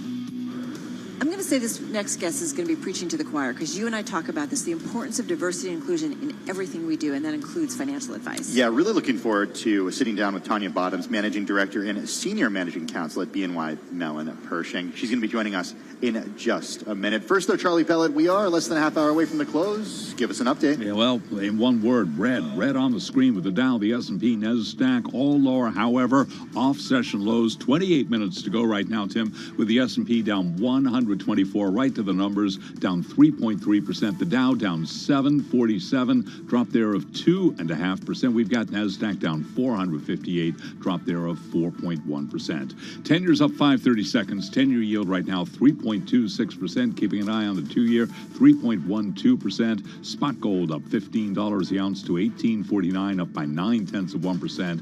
Bitcoin, no, down 2.9%. 21,021 right now on Bitcoin. Crude up 1.7%. West Texas Intermediate crude 117.29 a barrel on WTI. S&P, by the way, on track for its lowest close since December 2020, and the Dow trading below 30,000. So recession fears front and center today as investors digest yesterday's FOMC statement. Sarah House is senior economist at Wells Fargo Securities. So if you look at the summary of economic projections, you had the unemployment rate beginning to pick up, and in the statement, the Fed removed the line about they expect the labor market to remain strong. So I think we saw the Fed overall get more serious about the inflation problem ahead and recognize that we're not going to have a painless escape. How restrictive? And right now we do have Etsy shares plunging. Etsy is down now by just about 9.5% after Oppenheimer analyst Jason Helfstein trimmed his price target to $120 from $140, citing slowing online sales in May and moderating e-commerce share gains. Again, Etsy shares plunging by 9.7%. Recapping, S&P down 128, drop there of 3.4%. I'm Charlie Pellet. That is a Bloomberg Business Flash. Thank you so much, Charlie. We are live from the Gaylord Texan Convention Center in Dallas, Texas at the BNY Mellon Pershing Insight Conference. Tim and I talk a lot about diversity and inclusion. And I was thinking about a story this week by our Bloomberg News team about black executives rising inside Citigroup, even as the firm says there's more to be done. There is still so much more to be done when it comes to advisory and thinking about all of the investors and consumers that are out there that need financial advice. Well, it's certainly something our next guest knows a lot about, the importance of diversity when it comes to financial advice specifically. Tanya Bottoms is Managing Director and Senior Managing Counsel at BNY Mellon Pershing. She's with us right now at Insight 2022. She's also a member, we should note, of the company's executive committee. Can we start there? Because I think that's important. I think when you start having members of a team are part of the executive committee, it means you have a seat at the table when it comes to strategy, important decisions. Tell us about that. Sure. So BNY Mellon Pershing felt that in order to make sure that we were seeing lasting change in our line of business and to make sure that we were doing work that was going to be aligned with our overall corporate strategy, they created a role for a Pershing diversity and inclusion advocate, and I was asked to fill that role. And the point that you made about having a seat at the table is so important. I am not window dressing. I'm a full member of the executive committee. I weigh in on many different types of decisions. I'm not just there to talk about diversity, equity, and inclusion, but also to open our lens, right? And have a wider aperture about who's missing from the conversation. So with that as the backdrop here, talk to us about numbers, because I'm curious about goals. And when we talk about meaningful change, we need to actually see that in the data. So what are you going for at BNY Pershing? So we're going for a definite increase in representation. We have been challenged as an industry and as a business in seeing representation among Black, Latinx, and other ethnically diverse groups in leadership. We've done, I think, as an industry, an incredibly good job on gender diversity. And of course, that still remains important, but we need to add that other diverse lens. So we are focused on increasing representation across the enterprise so that, in fact, it does represent the communities that we serve. We also are partnering, with colleagues in the industry, other firms, as we think about how we can make financial services an attractive option. I'm a lawyer in financial services. I never would have dreamed of my job when I was finishing law school. So we need to really make sure that everyone understands that there's opportunity. Stephanie Pierce of BNY Mellon earlier this morning on my panel talked about how women are left behind when it comes to, investing and being part of the investing community. And we're talking about trillions of dollars. So think about if that was part of the investment world. And I think about minorities and our diverse population who are left behind. They're ready to be represented, aren't they? Absolutely. And the entrepreneurs, the small businesses that represent much of the small business community are actually started by women of color, or run and owned by men and women of different ethnicities. They're ready to be part of the industry, part of the solution. It's not that they want something as a token or a handout. They're ready to compete on their merit.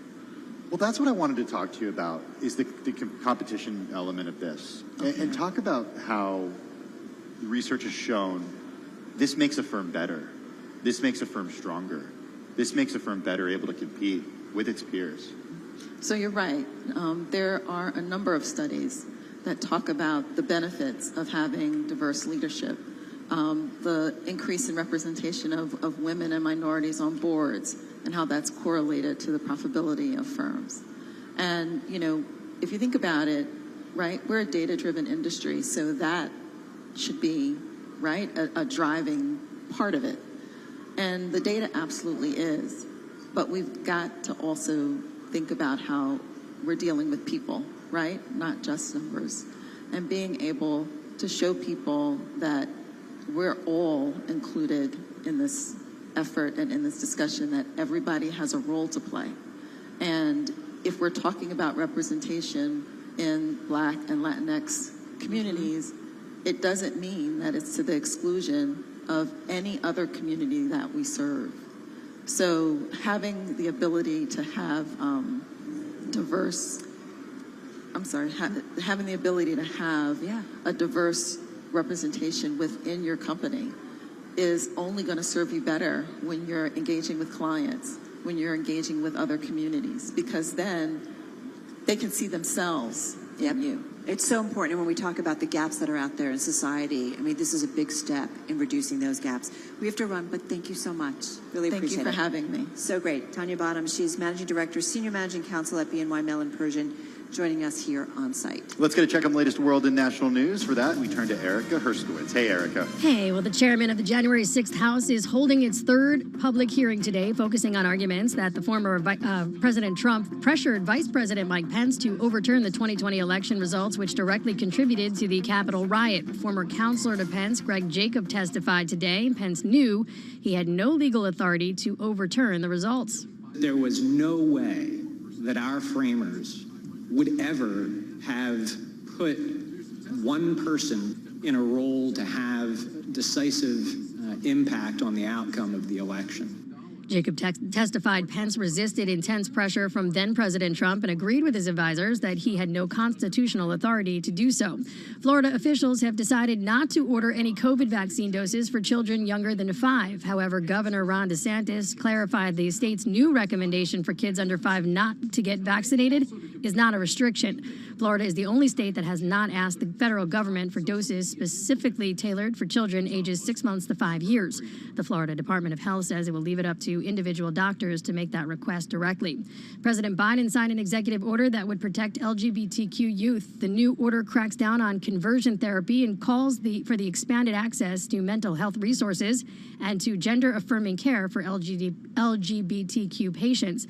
Biden signed the order in a Pride Month celebration at the White House yesterday. Global news, 24 hours a day, on air and on Bloomberg Quick Take, powered by more than 2,700 journalists and analysts in more than 120 countries. I'm Erica Herskowitz. This is Bloomberg.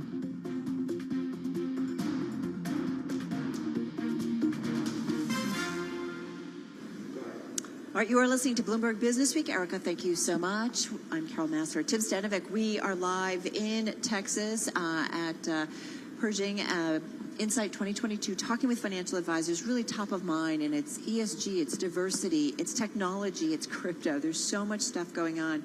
And it's all, Tim, against this backdrop of a very difficult and volatile market. I thought you were going to say just a backdrop of red, because that's certainly what we're seeing Yes. as we do get, just about 20 minutes away from the close. Let's talk about what's going on at Bridgewater. Really interesting story from our own Nishant Kumar, who writes about how Ray Dalio's Bridgewater Associates has emerged as the biggest short seller of European stocks. The hedge fund has wagered more than $5.7 billion against them in a bid to profit from a potential decline in value. All right, so the investment by the world's biggest hedge fund includes a $1 billion position against semiconductor manufacturer ASML Holding, that's pretty big, and a short wager on Total Energies worth about $752 million, according to data compiled by Bloomberg, and this was based on regulatory filings. The firm has raised its short bets in the region this month to 18 companies. They're ahead of us in the tough environment. A short against an energy firm. I know. Interesting. That is interesting. Very interesting, given the direction that oil's going. Yeah. Or that it's been going. Well, and is this the worry about a slowdown, a global economic slowdown, which is what we've seen in the global equity markets today? Everybody's worried about recession. You have aggressive moves by the Federal Reserve, and it's safe to say, right, Europe's ahead of us in terms of economic slowdown. Okay, just want to remind everyone, when you short a stock, you build it by selling borrowed shares, and then you buy them back at a lower value, and you pocket the difference as a profit. This is a handy tool for hedge funds with stocks globally diving into a bear market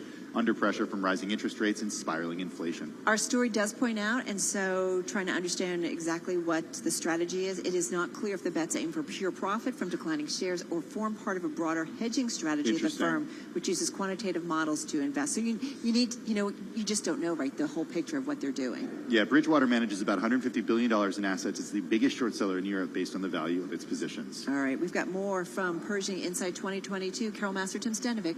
This is Bloomberg.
Facts, headlines, and breaking news 24 hours a day at Bloomberg.com, the Bloomberg Business app, and at Bloomberg Quick Take. This is a Bloomberg Business Flash. From Bloomberg World Headquarters, I'm Charlie Pellet. 13 minutes to go ahead of the closing bell. 13 minutes until it's all over for the Thursday post-Fed session. S&P down 136 right now, drop of 3.6%. The Dow down 824 points, down 2.7%. The Nasdaq Composite Index down 502 points, down 4.5%. 10-year up 12.30 seconds. 10-year yield 3.23%. Spot gold up 1% now at $18.52 the ounce. Bitcoin just below 21,000 right now. 20,868 on Bitcoin, down 3.6%. And West Texas Intermediate crude up 1.5% at 117.08. So a very different feel for the market today following yesterday's Fed decision. 75 basis points today. Stocks tumbling. Recession fears resurfacing with the Fed struggling to get on top of inflation. Recapping, 10-year 3.23%. S&P down 137, down 3.6%. On track for the lowest close since December 2020. I'm Charlie Pellet. That is a Bloomberg Business Flash. Thank you so much for that update, Charlie Pellet. It's 3:48 on Wall Street. The following is an editorial from Bloomberg Opinion. The effort to revive the Iranian nuclear deal of 2015 may be on life support after Tehran recently removed nearly half of the cameras monitoring its nuclear facilities. The head of the International Atomic Energy Agency said that decision could prove a fatal blow to the pact. While diplomacy shouldn't be abandoned, the U.S. should be using this time to show Iran what the alternative to a deal would look like. Without setting any red lines publicly, President Biden should make it clear to the Iranians that any attempt to enrich uranium to weapons grade or to kick out inspectors could trigger military action. Showing that it's prepared to defend its interests in the absence of a deal may be the best way for the U.S. to convince Iran to sign one. This editorial was written by the Bloomberg Opinion editorial board. For more Bloomberg Opinion, please go to Bloomberg.com/opinion or OPN Go on the Bloomberg terminal. This has been Bloomberg Opinion. I'm driving in my car. I turn on the radio. How about you let me drive? Oh, no. Who's gonna drive you home? Honey, please, I'll do the driving. Drive on. Excuse me, I want to drive. It's the question that drives us. This is the Drive to the Close. That funky music will drive us till the dawn. On Bloomberg Radio. All right, we have just about 10.5 minutes left in today's trading session. We are driving to the close in what has been a risk-off trade, definitely off our best levels of the session, and we're just off our worst levels, but nonetheless down, as you just heard from Charlie, 4.6% lower on the Nasdaq, Dow down 2.8%, and the S&P, we're talking about an almost 3.7% decline. I'm really eager to hear what Lori Brignac has to think. She's Chief Investment Officer and Head of Global Liquidity at Invesco. She joins us on the phone from Atlanta. Lori, how are you? I'm doing well. I'll be a lot better when these markets close today. Yeah, well, we count down. It's the countdown to the close now, so we only got 10 minutes left at this point. Help us make sense of the sell-off. I'm wondering what changed between yesterday and today, because we saw quite a rally after Fed Chair Jay Powell said that, 50 or 75 basis point rate hikes, that's not the new normal. Yeah, you know what? But though, quite honestly, I think yesterday's rally was fairly optimistic. I mean, listen, the Fed has a real challenge on their hands right now. There's inflation that is, it's going to be worse. The prints next month are going to be worse than what we just saw with the CPI numbers and I think the expectations numbers. So I think reality setting in a little bit. Yesterday just kind of felt like a little bit of a Christmas present, if you will, post-Fed, but the Fed's got a lot of work to do on the inflation front. Okay, so talk to us a little bit about the work that they have in front of them and the blunt tools, as Fed Chief Jay Powell refers to them, the blunt instruments. To what extent can they actually bring inflation down if, who was it yesterday? Doug Sioka over at Kavar Capital Partners said 50% of inflation, it's not something that can be dealt with monetary policy because it's supply related. It's about supply chains and it's about energy, Lori. It's really, I think, what the Fed's got to do is try to stay ahead of inflation expectations, right? We all know that. And anything that they do today, monetary policy works on a lag. anywhere between 12 to 18 months. So what they're doing today isn't impacting anything today.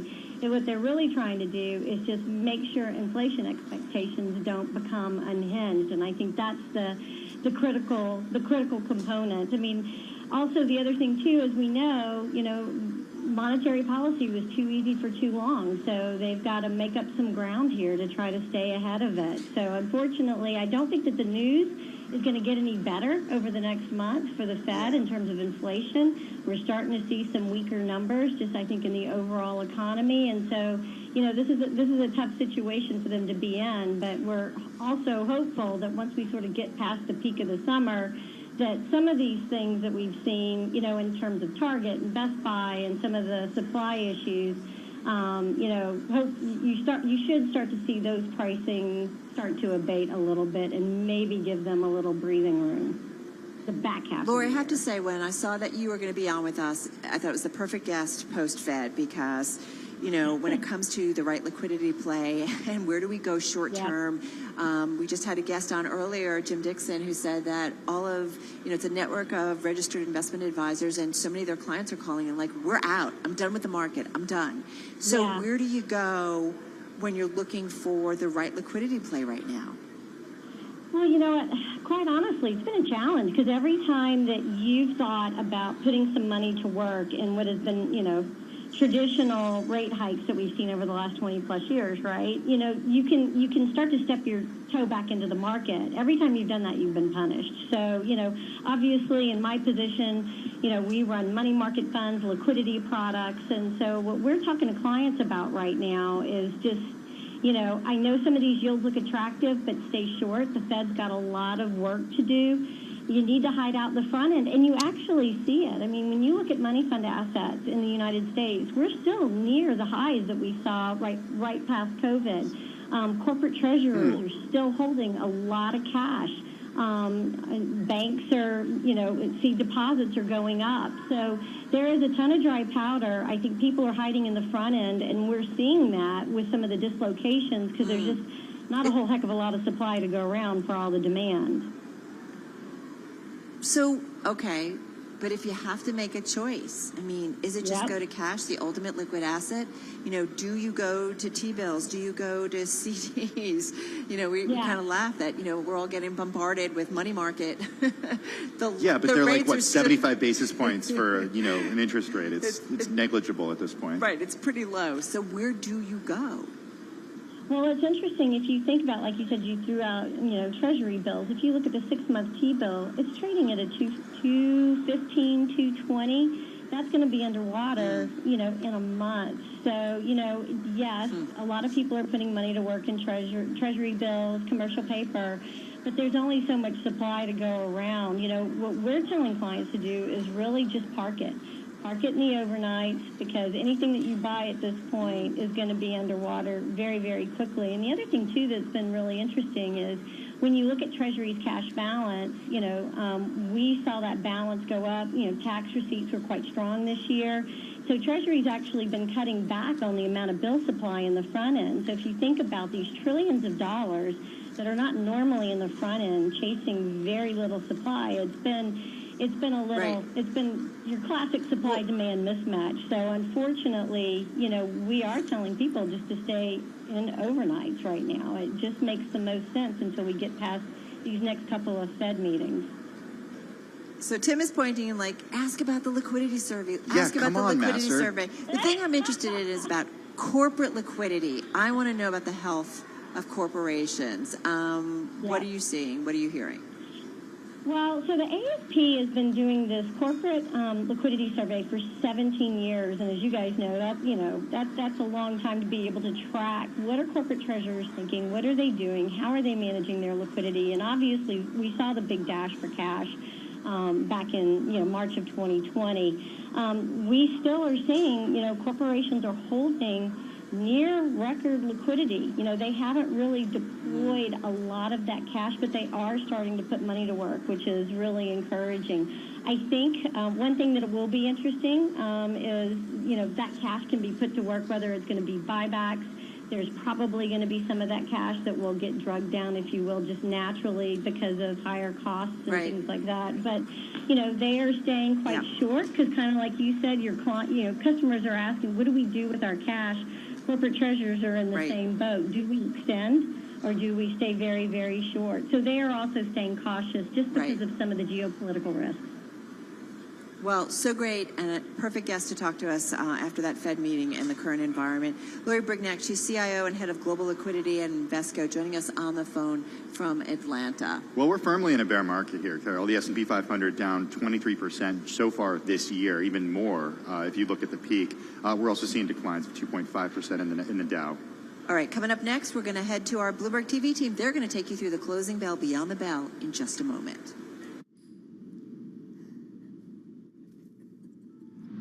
Beyond the Bell, Bloomberg's comprehensive cross-platform coverage of the U.S. market close starts right now. And right now, we are 2 minutes away from the end of the trading day. Romaine Bostick, Caroline Hyde, Taylor Riggs counting you down to the closing bell. Oh, wow. And here to help take us beyond the bell, Romaine Bostick, Caroline Hyde, and Taylor Riggs, Carol Masser, and Tim Sinovic are on assignment right now. We do welcome our audiences, though, for our global simulcast across Bloomberg Television, radio, and YouTube. Another wild day here in equity markets, in the bond market, and the FX markets as well. Right now, only 12 stocks in the S&P 500 are higher on the day.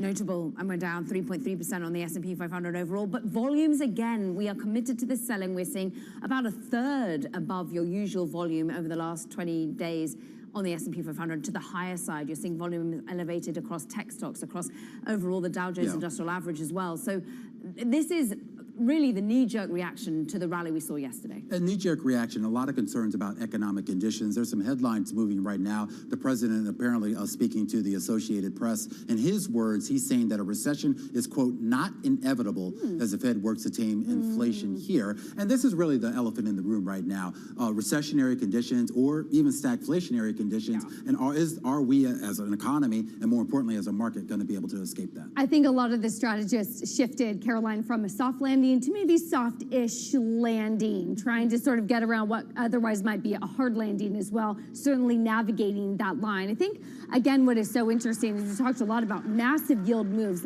higher, and then, of course, with that flight to safety, flight to quality, a lot of that erases, and it is back really here into full faith and credit.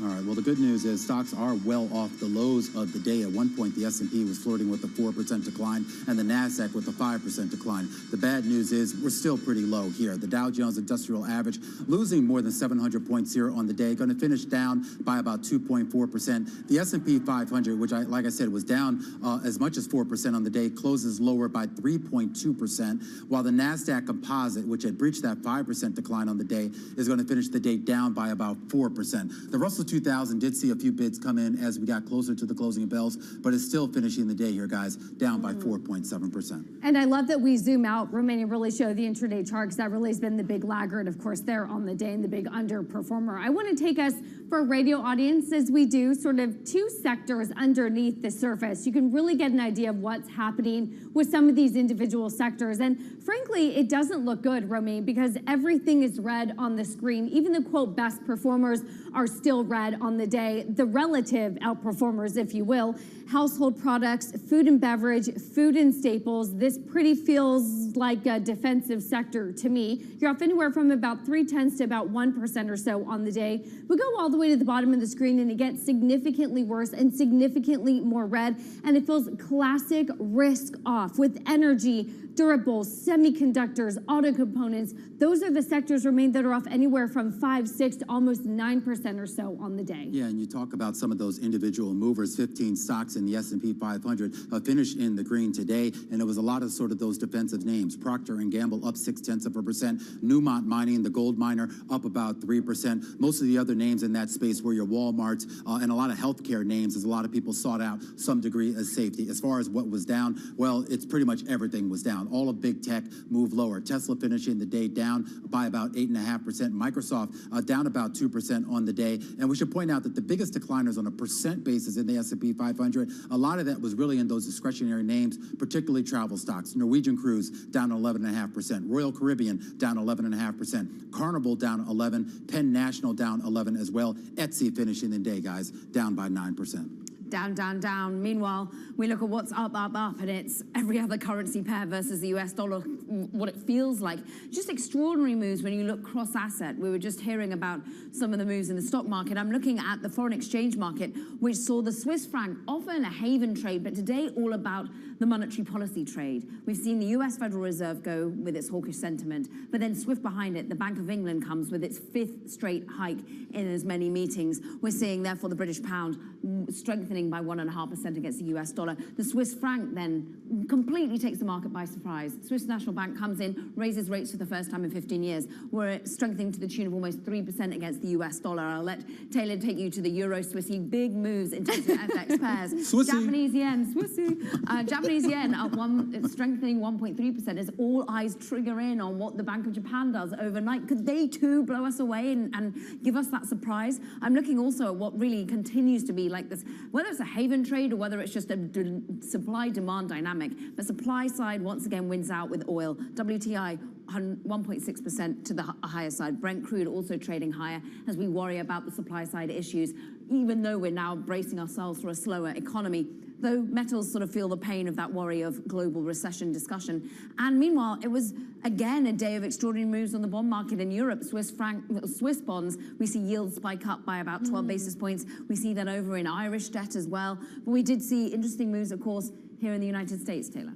And a reversal, Caroline. Earlier, it was sort of a narrative of yields higher, and then, of course, with the classic risk-off sentiment within the equity markets, bonds are catching a bid, and really, all of the volatility continues really on the front end of that yield curve, with bonds falling about 7 basis points here on the day. You have the 312 on the 2-year. I think it was interesting. I know I quote BMO Capital Markets a lot on this program. I'm on their distribution list, and when they talk about some of the technical moves on a 10-year that got up to 350, and really that breach was not holding very long, and you really saw a rally back down. So you have a 10-year that I think is looking at some technicals as well, but at 324, you're still looking at some decent flatness here for that yield curve. I always wonder, too, I mean, you talk about some of the moves that we saw in real yields, particularly last week and, of course, on Monday here, how much that plays into this as well, and plays into the idea that maybe the Fed is paying a little bit closer attention. It was interesting. We didn't get a chance to speak with Ira Jersey about this, but he said all the moves that we had really Monday and Tuesday, the huge moves higher that we had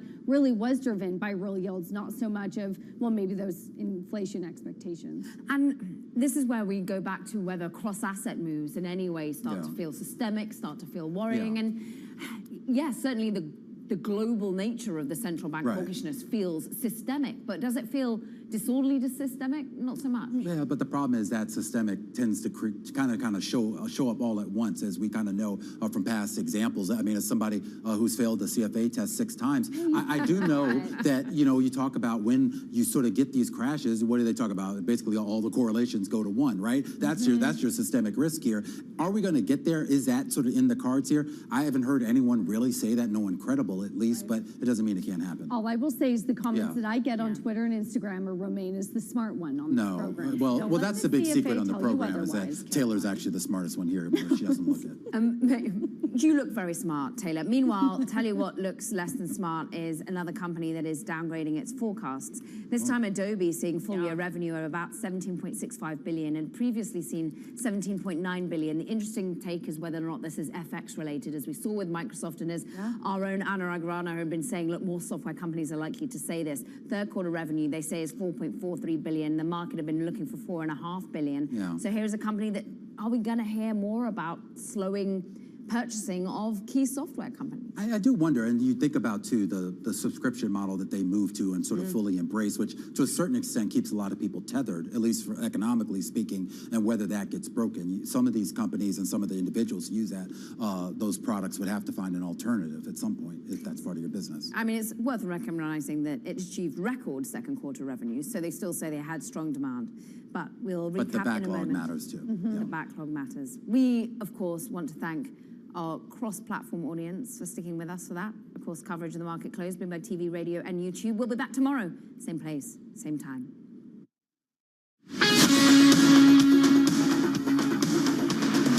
This is Bloomberg Business Week with Carol Masser and Bloomberg Quick Takes Tim Stenovic on Bloomberg Radio. All right, you are listening to Bloomberg Business Week, watching us on YouTube. We're in Dallas, Texas, the Gaylord Texan Convention Center, BNY Mellon Pershing Insight Conference 2022. We've got another conversation coming up on why it's important to save for a college education. We'll get into that, but we've also got some day of news we're going to tap into. But biggest news, stocks getting crushed with those recession worries mounting. We have talked about this, though, over the past couple of months, that if the Fed overdoes it, what happens to the economy? How quickly does growth slow down? Do we end up in a recession? And it does feel like... But does it feel like the Fed is overdoing it? You know... They're front-loading it. Yeah.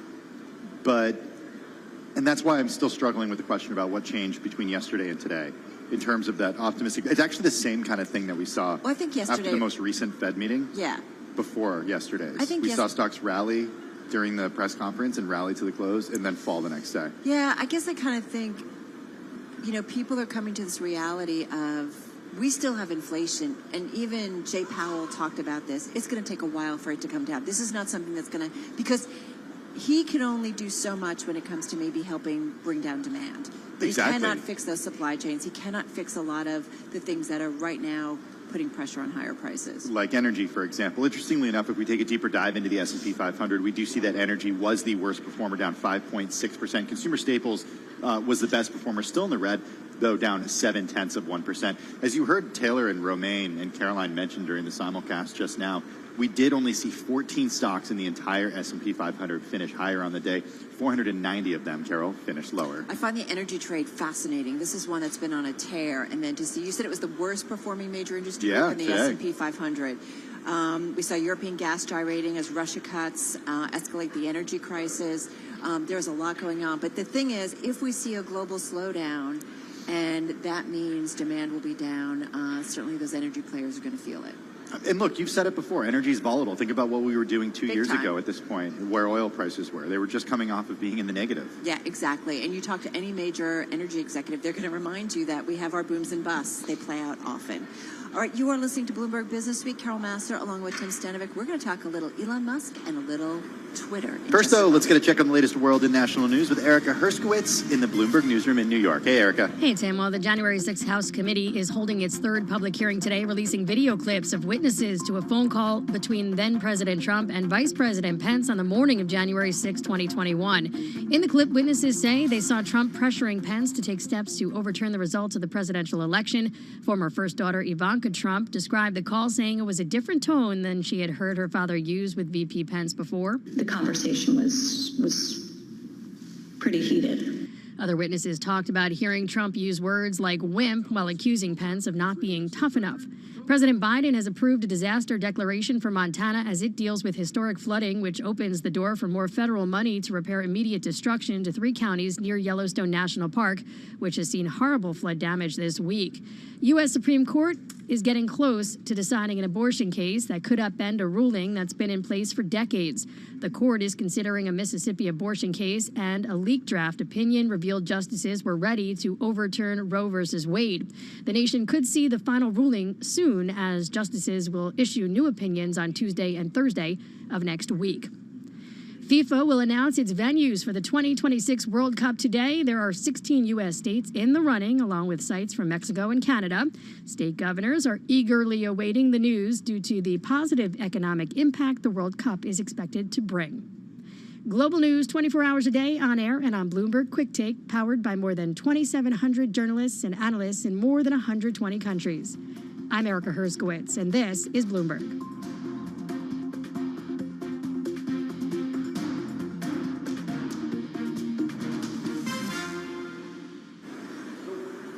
All right, you are listening to Bloomberg Business Week. Carol Master, Tim Stanovic. We're live also streaming on YouTube, and we are at the BNY Mellon Pershing Insight 22 conference. We've got another conversation to get to in just a moment, but we've got to talk a little Elon Musk and Twitter. We will get to that also in a moment, but there's also some other stuff going on. Yeah, there is. Musk, Tesla, SpaceX are sued for alleged Dogecoin pyramid scheme. So here's what's going on. They were sued for $258 billion. It's a lot. Okay. It's real money. Over claims that they are part of a racketeering scheme to back the cryptocurrency Dogecoin. This has been filed by Keith Johnson, who is, quote, an American citizen who was defrauded out of money by defendants' Dogecoin crypto pyramid scheme, sued Musk and his companies, claiming they constitute an illegal racketeering enterprise to deflate Dogecoin's price. Yeah, defendants, here's a quote. Defendants falsely and deceptively claim that Dogecoin is a legitimate investment when it has no value at all, Johnson said in his complaint filed today in a federal court in Manhattan. He's seeking to represent a class of people who have lost money trading in Dogecoin since April of 2019, asking for $86 billion in damages, plus triple damages of $172 billion, as well as an order blocking Musk and the companies from promoting Dogecoin and declaring that Dogecoin trading constitutes gambling under U.S. and New York law. Man, this is the wild, wild west. I think about the conversation I had earlier on how we think about reimagining the future of money and the role that crypto will have in it. And I don't know, was this like buyer beware? Yeah, I mean, look, Dogecoin started out as a joke, okay? Right. So that's something that we have to keep in mind. We should note that Musk did not immediately respond to emails seeking comment on the suit. Representatives of SpaceX and Tesla's legal counsel also did not respond right away. Dogecoin trading on Thursday at about 5 cents. It's down about 67% this year. It's actually doing better than some of those high-flying tech stocks at this point. That's pretty funny. It spiked to as high as 74 cents last year before giving up those gains. Well, this is the new era as we figure out our way through crypto. Many people say, you know, when it comes to crypto, it's like the early days of the internet, and there's a lot to be figured out. There's going to be a lot of fallout as well. You're listening to Bloomberg Business Week. Carol Master, Tim Stenovic. This is Bloomberg.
headlines, and breaking news 24 hours a day at Bloomberg.com, the Bloomberg Business app, and at Bloomberg Quick Take. This is a Bloomberg Business Flash.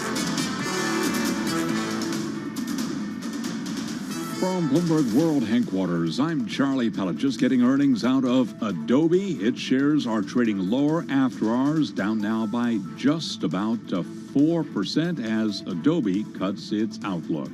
The Dow, the S&P, NASDAQ steep losses today. Stocks got crushed as recession fears resurfaced, with the Fed struggling to get on top of inflation that has proved more persistent and widespread than officials anticipated. The Dow ended the day with a loss of 741 points, down 2.4%. The S&P down 123, a drop there of 3.2%. NASDAQ down 453, a decline of 4.1%. The S&P closing up the lowest since December of 2020, while the Dow closing below 30,000. NASDAQ again down 4.1%, the NASDAQ 100 index down 4%. Bitcoin below 21,000, 20,985 on Bitcoin, down by 3%. 10-year yield 3.24%. Spot gold up 1.1%. 18.54 the ounce. West Texas Intermediate crude up 1.4%. 116.92 a barrel. I'm Charlie Pellet. That is a Bloomberg Business Flash. All right, Charlie, thank you so much. You're listening to Bloomberg Business Week. Watching us on YouTube, we are live in Texas at the BNY Mellon Pershing Insight 22 conference. Right now, though, we want to talk a little bit of one Texan who's not here at this event. We're in Texas, but one Texan that we know really well, a new Texan, if you will. He isn't. He voted in the most recent election. That's how I know he's actually a citizen here of Texas. We're talking about none other than Elon Musk. He is the wealthiest person in the world. He's not here because he is meeting with Twitter employees, or he did earlier today. He's bringing his pitch for changes to a largely skeptical staff. Kurt Wagner, Bloomberg News technology reporter, he has been all over this. He joins us on the phone from San Francisco. Kurt, Musk, in your most recent story, saying that Twitter should allow pretty outrageous tweets. He didn't rule out layoffs. He endorsed some remote work, which is really interesting. What else did we learn from Tesla's CEO about Twitter? Those were, I would say, a lot of the highlights. The other thing he did talk about was he was asked if he wanted to be CEO. And he took that question quite literally. He said that he, didn't care about titles, but that he basically wanted to make sure everyone still listened to him. So I took that to mean that he does intend to, have a kind of a forceful voice and opinion in how Twitter builds its product and moves forward, even if maybe the title itself is not CEO. He certainly did not suggest that he was going to buy this thing and then hand the reins to somebody else. All right, what did you hear about kind of how it went down? I can only imagine the IB chats and the chats behind the scenes, since this was virtual, of people like texting each other on the phone as all of this was going on. What color can you give us, maybe, about this communication? Because, right, it was the first time that Elon has actually addressed the Twitter employees since agreeing in late April to buy the company. That's right. So this was a virtual meeting. It was hosted by Twitter's CMO, Chief Marketing Officer, Leslie Berlin. She asked the questions.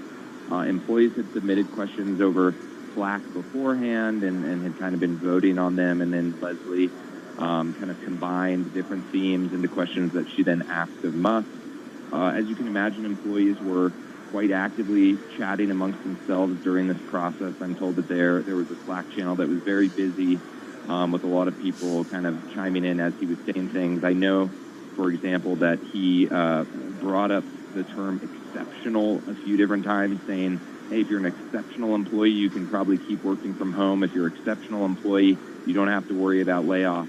And I know that employees took that and kind of ran with it in the Slack channel because, of course, everyone's now sitting around wondering if they are indeed exceptional and therefore get the perks of keeping their job and working from home. So Kurt, is he still going to buy this thing? That's what I want to know. I was hoping for a little more clarity myself, actually, because, on the one hand, why bother showing up and addressing employees if you're not actually interested in buying this?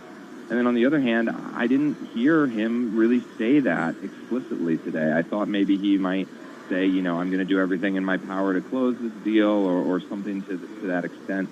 And he didn't really offer that up. So I don't know. I do tend to subscribe to this idea of why bother coming to talk to employees if you're just going to walk away anyway. So in that regard, I think this was a good sign. At the same time, it is Elon, right? Hard to predict. And the fact that he didn't give a more forceful declaration does make me pause. I want to note something that I read in one of your stories about this before the meeting actually occurred. You said it's not surprising, it's not atypical for a company that's acquiring another company or a person acquiring another company to come in and speak to that group of employees before that deal actually closes. But there's nothing typical about this deal. And I'm wondering, what is Twitter's interest in actually inviting him in? Because at times, they've seemed to cooperate, at least in public, but at other times they've really seemed to be at odds with one another. That is Twitter and Elon Musk. Yeah, I think this is in Twitter's best interest to do everything they can to show Elon and the outside world that this deal is moving forward and progressing, right? You look at Twitter's stock price right now, I think it's still something like $37 a share, and Elon had offered to buy the company at $54 a share. And so when you look at that discrepancy and you consider the scenario where Elon walks away, you can imagine a scenario where Twitter stock just absolutely craters. And so I think it's very, very important for the company and its board to make sure this deal happens, because I think the alternative for them is a lot worse. So, inviting him in, making sure everyone knows he's there, and taking employee questions, I think is a sign for them that the deal's happening. The process, though, Kurt, is excruciating. And we're not even covering it in the sense that Kurt is. No, exactly. How does Kurt feel? No, exactly. You're exceptional. What was it? You're exceptional, Kurt. I agree, Kurt. You are. No, but I do wonder, what is the end game still for him? Is this just, we talked earlier about, or, I feel like over this process, we've got maybe getting the price down, but I mean, is there a method to his madness? I mean, you might remember at the very beginning, he said something along the lines of how he doesn't care about the economics of Twitter, right? And a lot of people ran with that and thought, oh, he's buying this thing for fun. He doesn't actually care about it as a business. And I think what we've learned over the last couple months is that's not exactly true. I think he is buying this company because he thinks that it can make him money, right? He is a businessman. And so he talked today about wanting to reach 1 billion users on Twitter, which seems impossible to me, but, it's a lofty goal. And cutting costs, we talked about that as well. So he's really thinking about this more as a business, I think, than we gave him credit for. All right, we got to run. Kurt, thank you so much. Bloomberg News Technology reporter Kurt Wagner from San Francisco. This is Bloomberg.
Broadcasting live from the Bloomberg Interactive Broker Studio in New York. Bloomberg 1130 to Washington, D.C. Bloomberg 99.1 to Boston. Bloomberg 106.1 to San Francisco. Bloomberg 960 to the country. Sirius XM Channel 119. And around the globe, the Bloomberg Business app and BloombergRadio.com. This is Bloomberg Business Week. It's Bloomberg Business Week. Tim Stenevec and Carol Massar. We're live from the Gaylord Texan Convention Center in Dallas, Texas. We're at a BNY Mellon Pershing's Insight Conference. We got 2,000 members of the financial advice community gathering here for learning, inspiration, and networking. Top of mind for everyone, though, is what's happening with the U.S. economy, especially with regard to what Fed Chair Jay Powell did yesterday, 75 basis points higher. And in just a minute, we are going to be speaking to Anna Wong, Chief U.S. Economist at Bloomberg Economics. First, though, Charlie Pellet, let's get an update. All right, and it was a down day on Wall Street, but we do have earnings after the bell. Adobe, and it was an earnings miss. Adobe cutting its revenue forecast for the full year.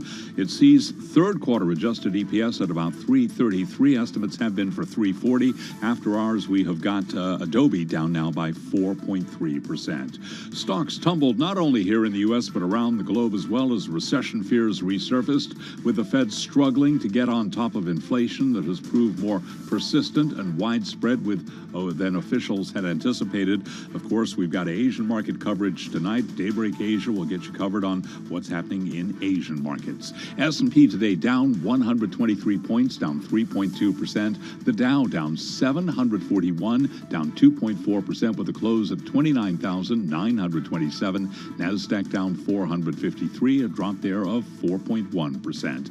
10-year up 19.30 seconds, 10-year yield 3.21%. Gold up $21 the ounce to $18.54, up by 1.1%. West Texas Intermediate crude up 1.5%, $117.05 a barrel. So on the day after the Fed decision, a sell-off on Wall Street, Lori Brignac is Chief Investment Officer and Head of Global Liquidity at Invesco. She was our guest right here on Bloomberg Business Week. What the Fed's got to do is try to stay ahead of inflation expectations, right? We all know that. And anything that they do today, monetary policy works on a lag, anywhere between, 12 to 18 months. So what they're doing today isn't impacting anything today.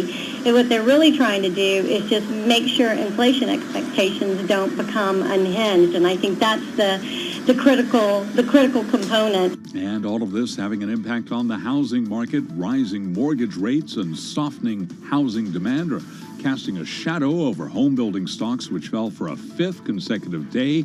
And today we saw the S&P Super Composite Home Builders Index down by 7.5%. Recapping stocks lower, 10-year yield 3.20%, spot gold up 1.2%, $18.55 the ounce, S&P down 3.2%. I'm Charlie Pelleton. That is a Bloomberg Business Flash.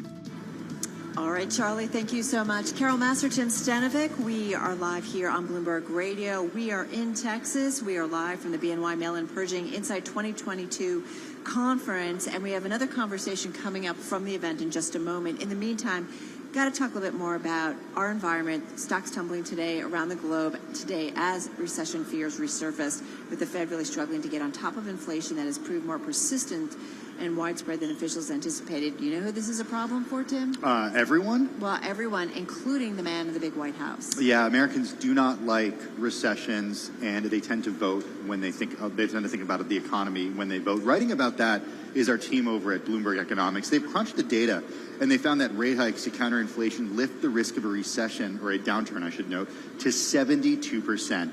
It's today's big take, and it's all about the political implications of a Fed-triggered recession. Joining us now on the phone from our Washington, D.C. bureau is Bloomberg Economics Chief U.S. Economist Anna Wong. And I want to start with the data here, and then we'll get to the politics of it, because I know you focus on this as Chief U.S. Economist for Bloomberg Economics. What was the data that you looked at to determine that the risk of a downturn could be lifted to 72%? Yeah, so we actually took a holistic approach to this. We have a model that takes into account 13 economic and financial data points. And we also looked at historical experience of Fed rate hikes.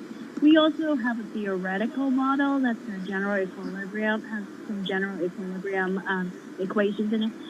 All three of those approaches, based on data that we have today, would point to the highest probability of recession occurring towards the second half of 2023.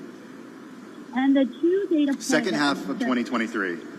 That's right. And the two data points that especially drive this result is the rapid increase in the 10-year Treasury rate and also the rapid deterioration in the University of Michigan Sentiment Index.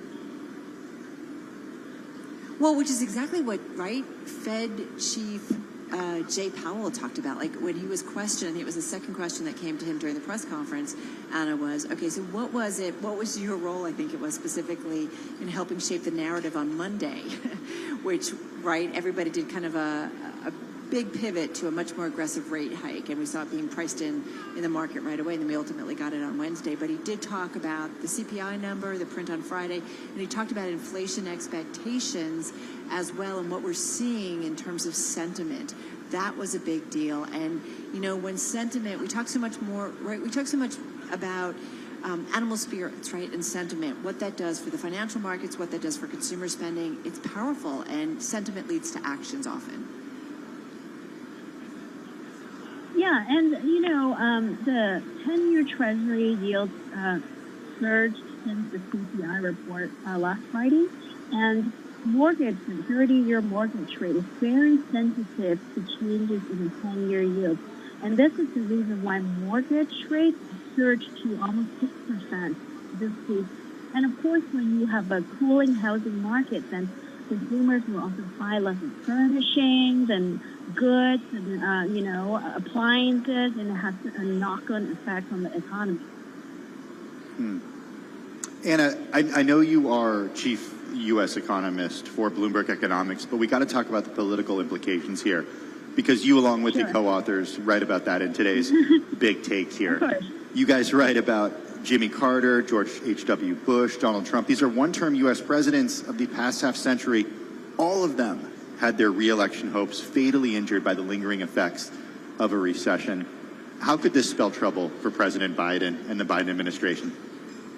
Yeah, so in the Big Take, there's a very striking graphic, which is that it shows a survey across a wide spectrum of Americans based on their characteristics, whether they are white or African Americans or Hispanics, or are they wealthy, do they make over $150K, or are they college students. Basically, across a whole swath of demographics, people are thinking that we are either currently already in a recession, or a recession will happen in the next 12 months. And, you know, this spells trouble for the current administration, because even the demographics that are most favorable for Democrats are not passing. Yeah, no, these are really good points. Anna Wong, thank you so much. Appreciate it. Bloomberg Economics Chief, U.S. economist Anna Wong, joining us from Washington. I can see the debates playing out, the political debates heading into those elections. This is Bloomberg. Let's get a check on the latest world and national news with Erica Herskowitz in the Bloomberg newsroom in New York. Hey, Erica. Hey there, Tim. Well, the House committee investigating the January 6th Capitol attack is holding its third public hearing today. Committee aides say today's hearing is arguing that former President Trump pressured Vice President Mike Pence to overturn the 2020 election results, which directly contributed to the Capitol riot. Committee co-chair Liz Cheney says Pence knew what he could and could not do as VP. The conversation was pretty heated. Well, the committee is releasing video clips of witnesses to a phone call between then-President Trump and Vice President Pence on the morning of January 6, 2021, which revealed Trump was pressuring Pence to take steps to overturn the results of the presidential election. Former first daughter Ivanka Trump described the call as pretty heated. She said it was a different tone than she had heard her father use with the VP before. Make a quick decision on whether to seek the death penalty in the Buffalo supermarket shooting. That is the message a judge delivered to a federal prosecutor as the suspect accused of carrying out the attack appeared in court this morning.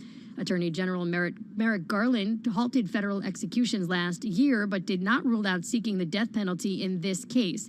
The 18-year-old man is accused of killing 10 black people at a Buffalo supermarket last month. Federal prosecutors announced hate crime charges against the self-described white supremacist earlier this week. Florida is the only state that has not submitted a request with the federal government for COVID vaccine doses specifically tailored for children ages 6 months to 5 years old. The Florida Department of Health says it will leave it to individual doctors to request vaccines directly. Global news 24 hours a day on air and on Bloomberg Quick Takes, powered by more than 2,700 journalists and analysts in more than 120 countries. I'm Erica Herskowitz, and this is Bloomberg.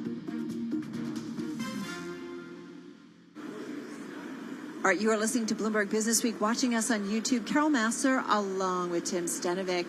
And we got to talk about Revlon. Yeah, the company filed for bankruptcy amid supply woes and a loan controversy. There's a lot of news around this, Carol. Revlon filing for Chapter 11 bankruptcy. You'll remember that it was actually one of my decliners last week. There's always a lot of news, I feel like, for a long time, many years around Revlon. Yeah, and there have been a lot of questions about its ability to pay back its debt. As the global supply chain crunch proved the tipping point for the debt-laden company that has struggled to tap into a broader cosmetic sales boom driven by social media influencers. This is so interesting because when you think about the brands that Revlon has, these are classic brands that are sold in different types of stores around the world and around the U.S. Yeah. And if you think about what's happened with the cosmetic space and the skincare space over the last few years, a lot of upstart brands that, influencers use them, they're on social media, and they're not the same things that were used over the past few decades, and Revlon was left behind. Well, take a look at a company like Estee Lauder, which had its very...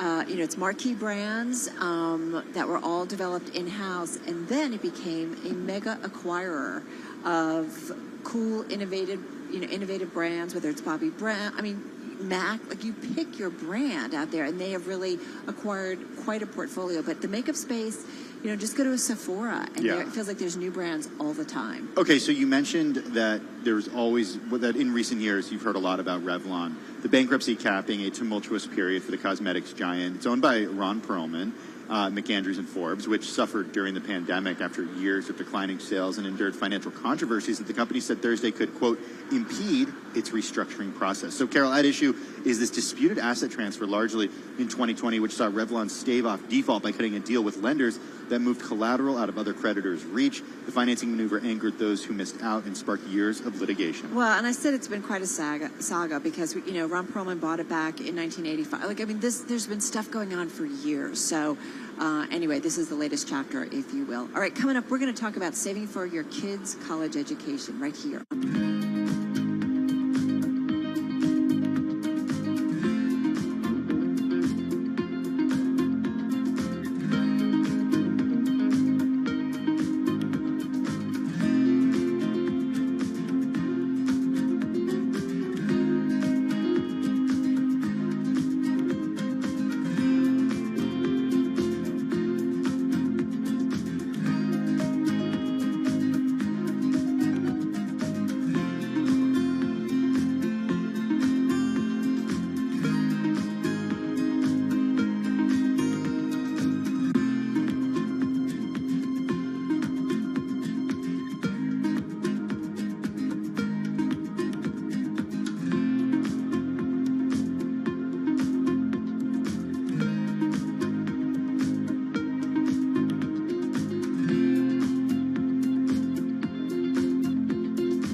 markets, headlines, and breaking news 24 hours a day at Bloomberg.com, the Bloomberg Business app, and at Bloomberg Quick Take. This is a Bloomberg Business Flash. From Bloomberg World Headquarters, I'm Charlie Pellet. We're keeping an eye on Adobe shares after hours, down now by about 4.3%. Adobe has reduced its annual revenue forecast, saying its business will be affected by currency fluctuations, seasonal shifts in demand, and the decision to end sales in Russia and Belarus following the invasion of Ukraine. Again, after hours, Adobe down now by just about 4.3%. JP Morgan Chase out with its mid-year outlook, and it says commodities may deliver breathtaking returns amid tight supplies and low inventories. Stocks lower again today, with the Dow Jones Industrial Average closing below 30,000, down 741, down 2.4%. Stocks got crushed with recession worries mounting. The S&P was down 123, down by 3.2%. Nasdaq down 453, a drop of 4.1%. 10-year yield 3.17%. Spot gold up $22 the ounce to $18.56, up 1.2%. West Texas Intermediate crude up 1.5%, 117.09 a barrel. Bitcoin down 4.6%, 20,661 on Bitcoin. I'm Charlie Pellet. That is a Bloomberg Business Flash. All right, Charlie, thank you so much. We are live from the Gaylord Texan Convention Center in Dallas, Texas, BNY Mellon Pershing Insight Conference 2022. And I got to say, reading in for this, according to one report, we were just actually talking about it with our next guest, the average cost of a private college education is about $55,000. And for a public college, at least according to one measurement, was about $27,000. But we often talk about schools being $70,000, $80,000 plus private.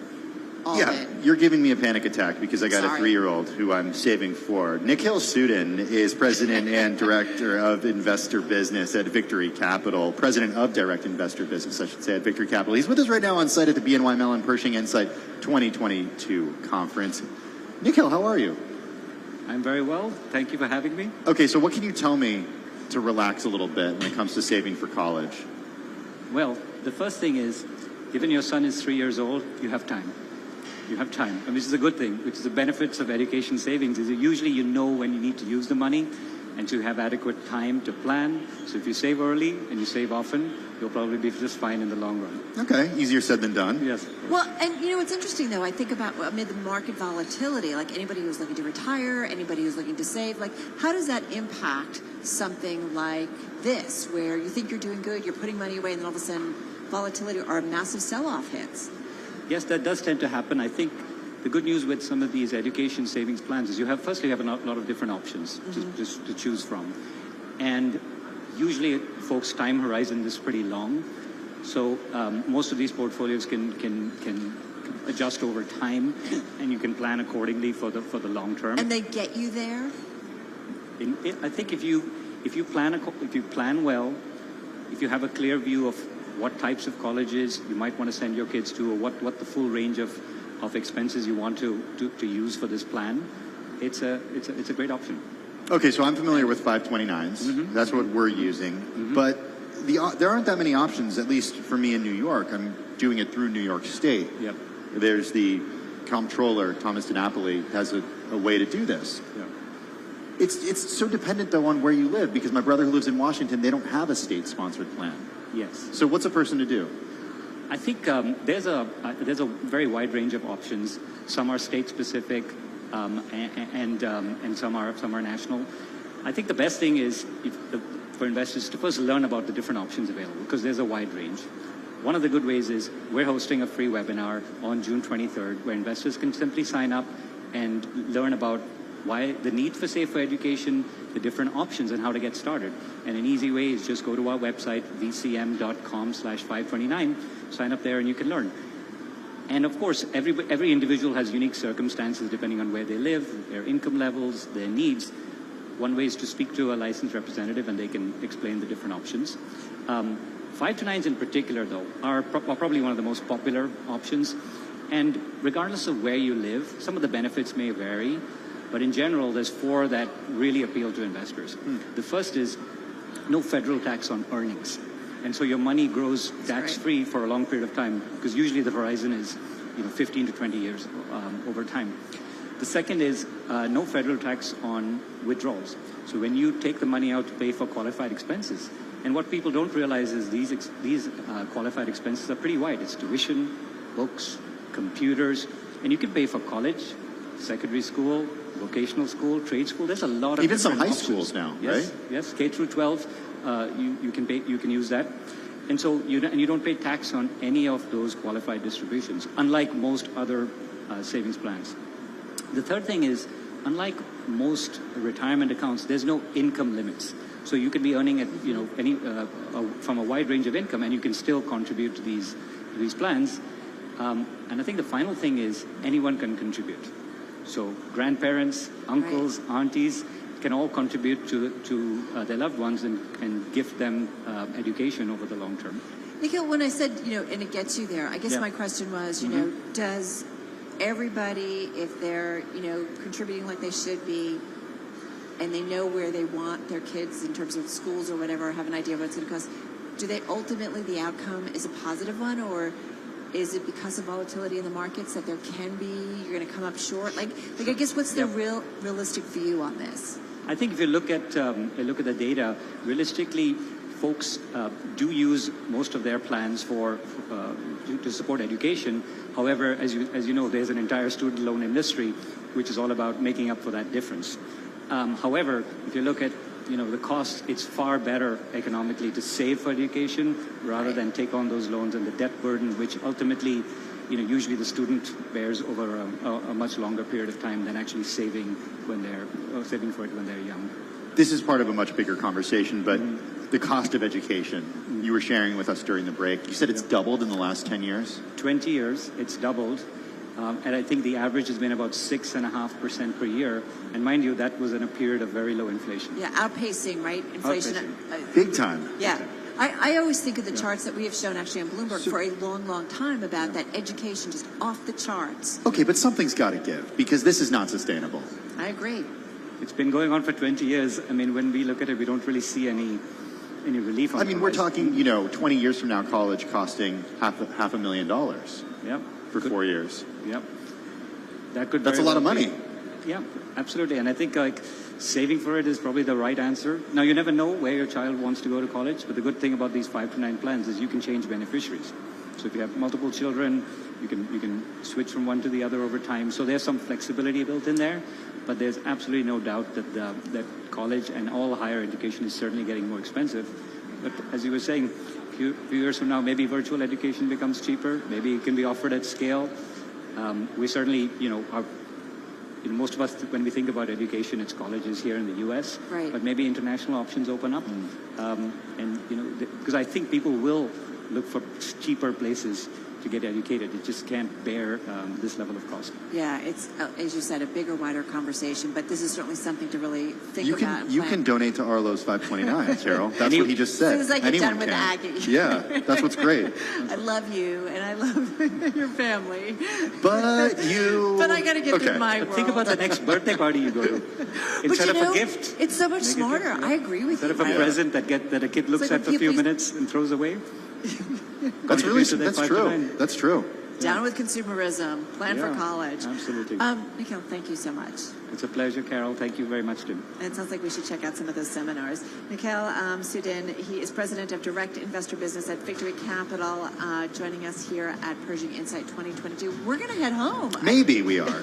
Our flights keep getting delayed, but we might be in Texas again tomorrow if our flights are canceled. Who knows? We could be here tomorrow. Maybe we go play in the lazy river and it's 100 degrees outside. That sounds pretty good. Have a margarita. Anyway, we have loved our conversations here at the event. Some really smart advice. If you missed any of them, check out our podcast. You can find it at Bloomberg Business Week.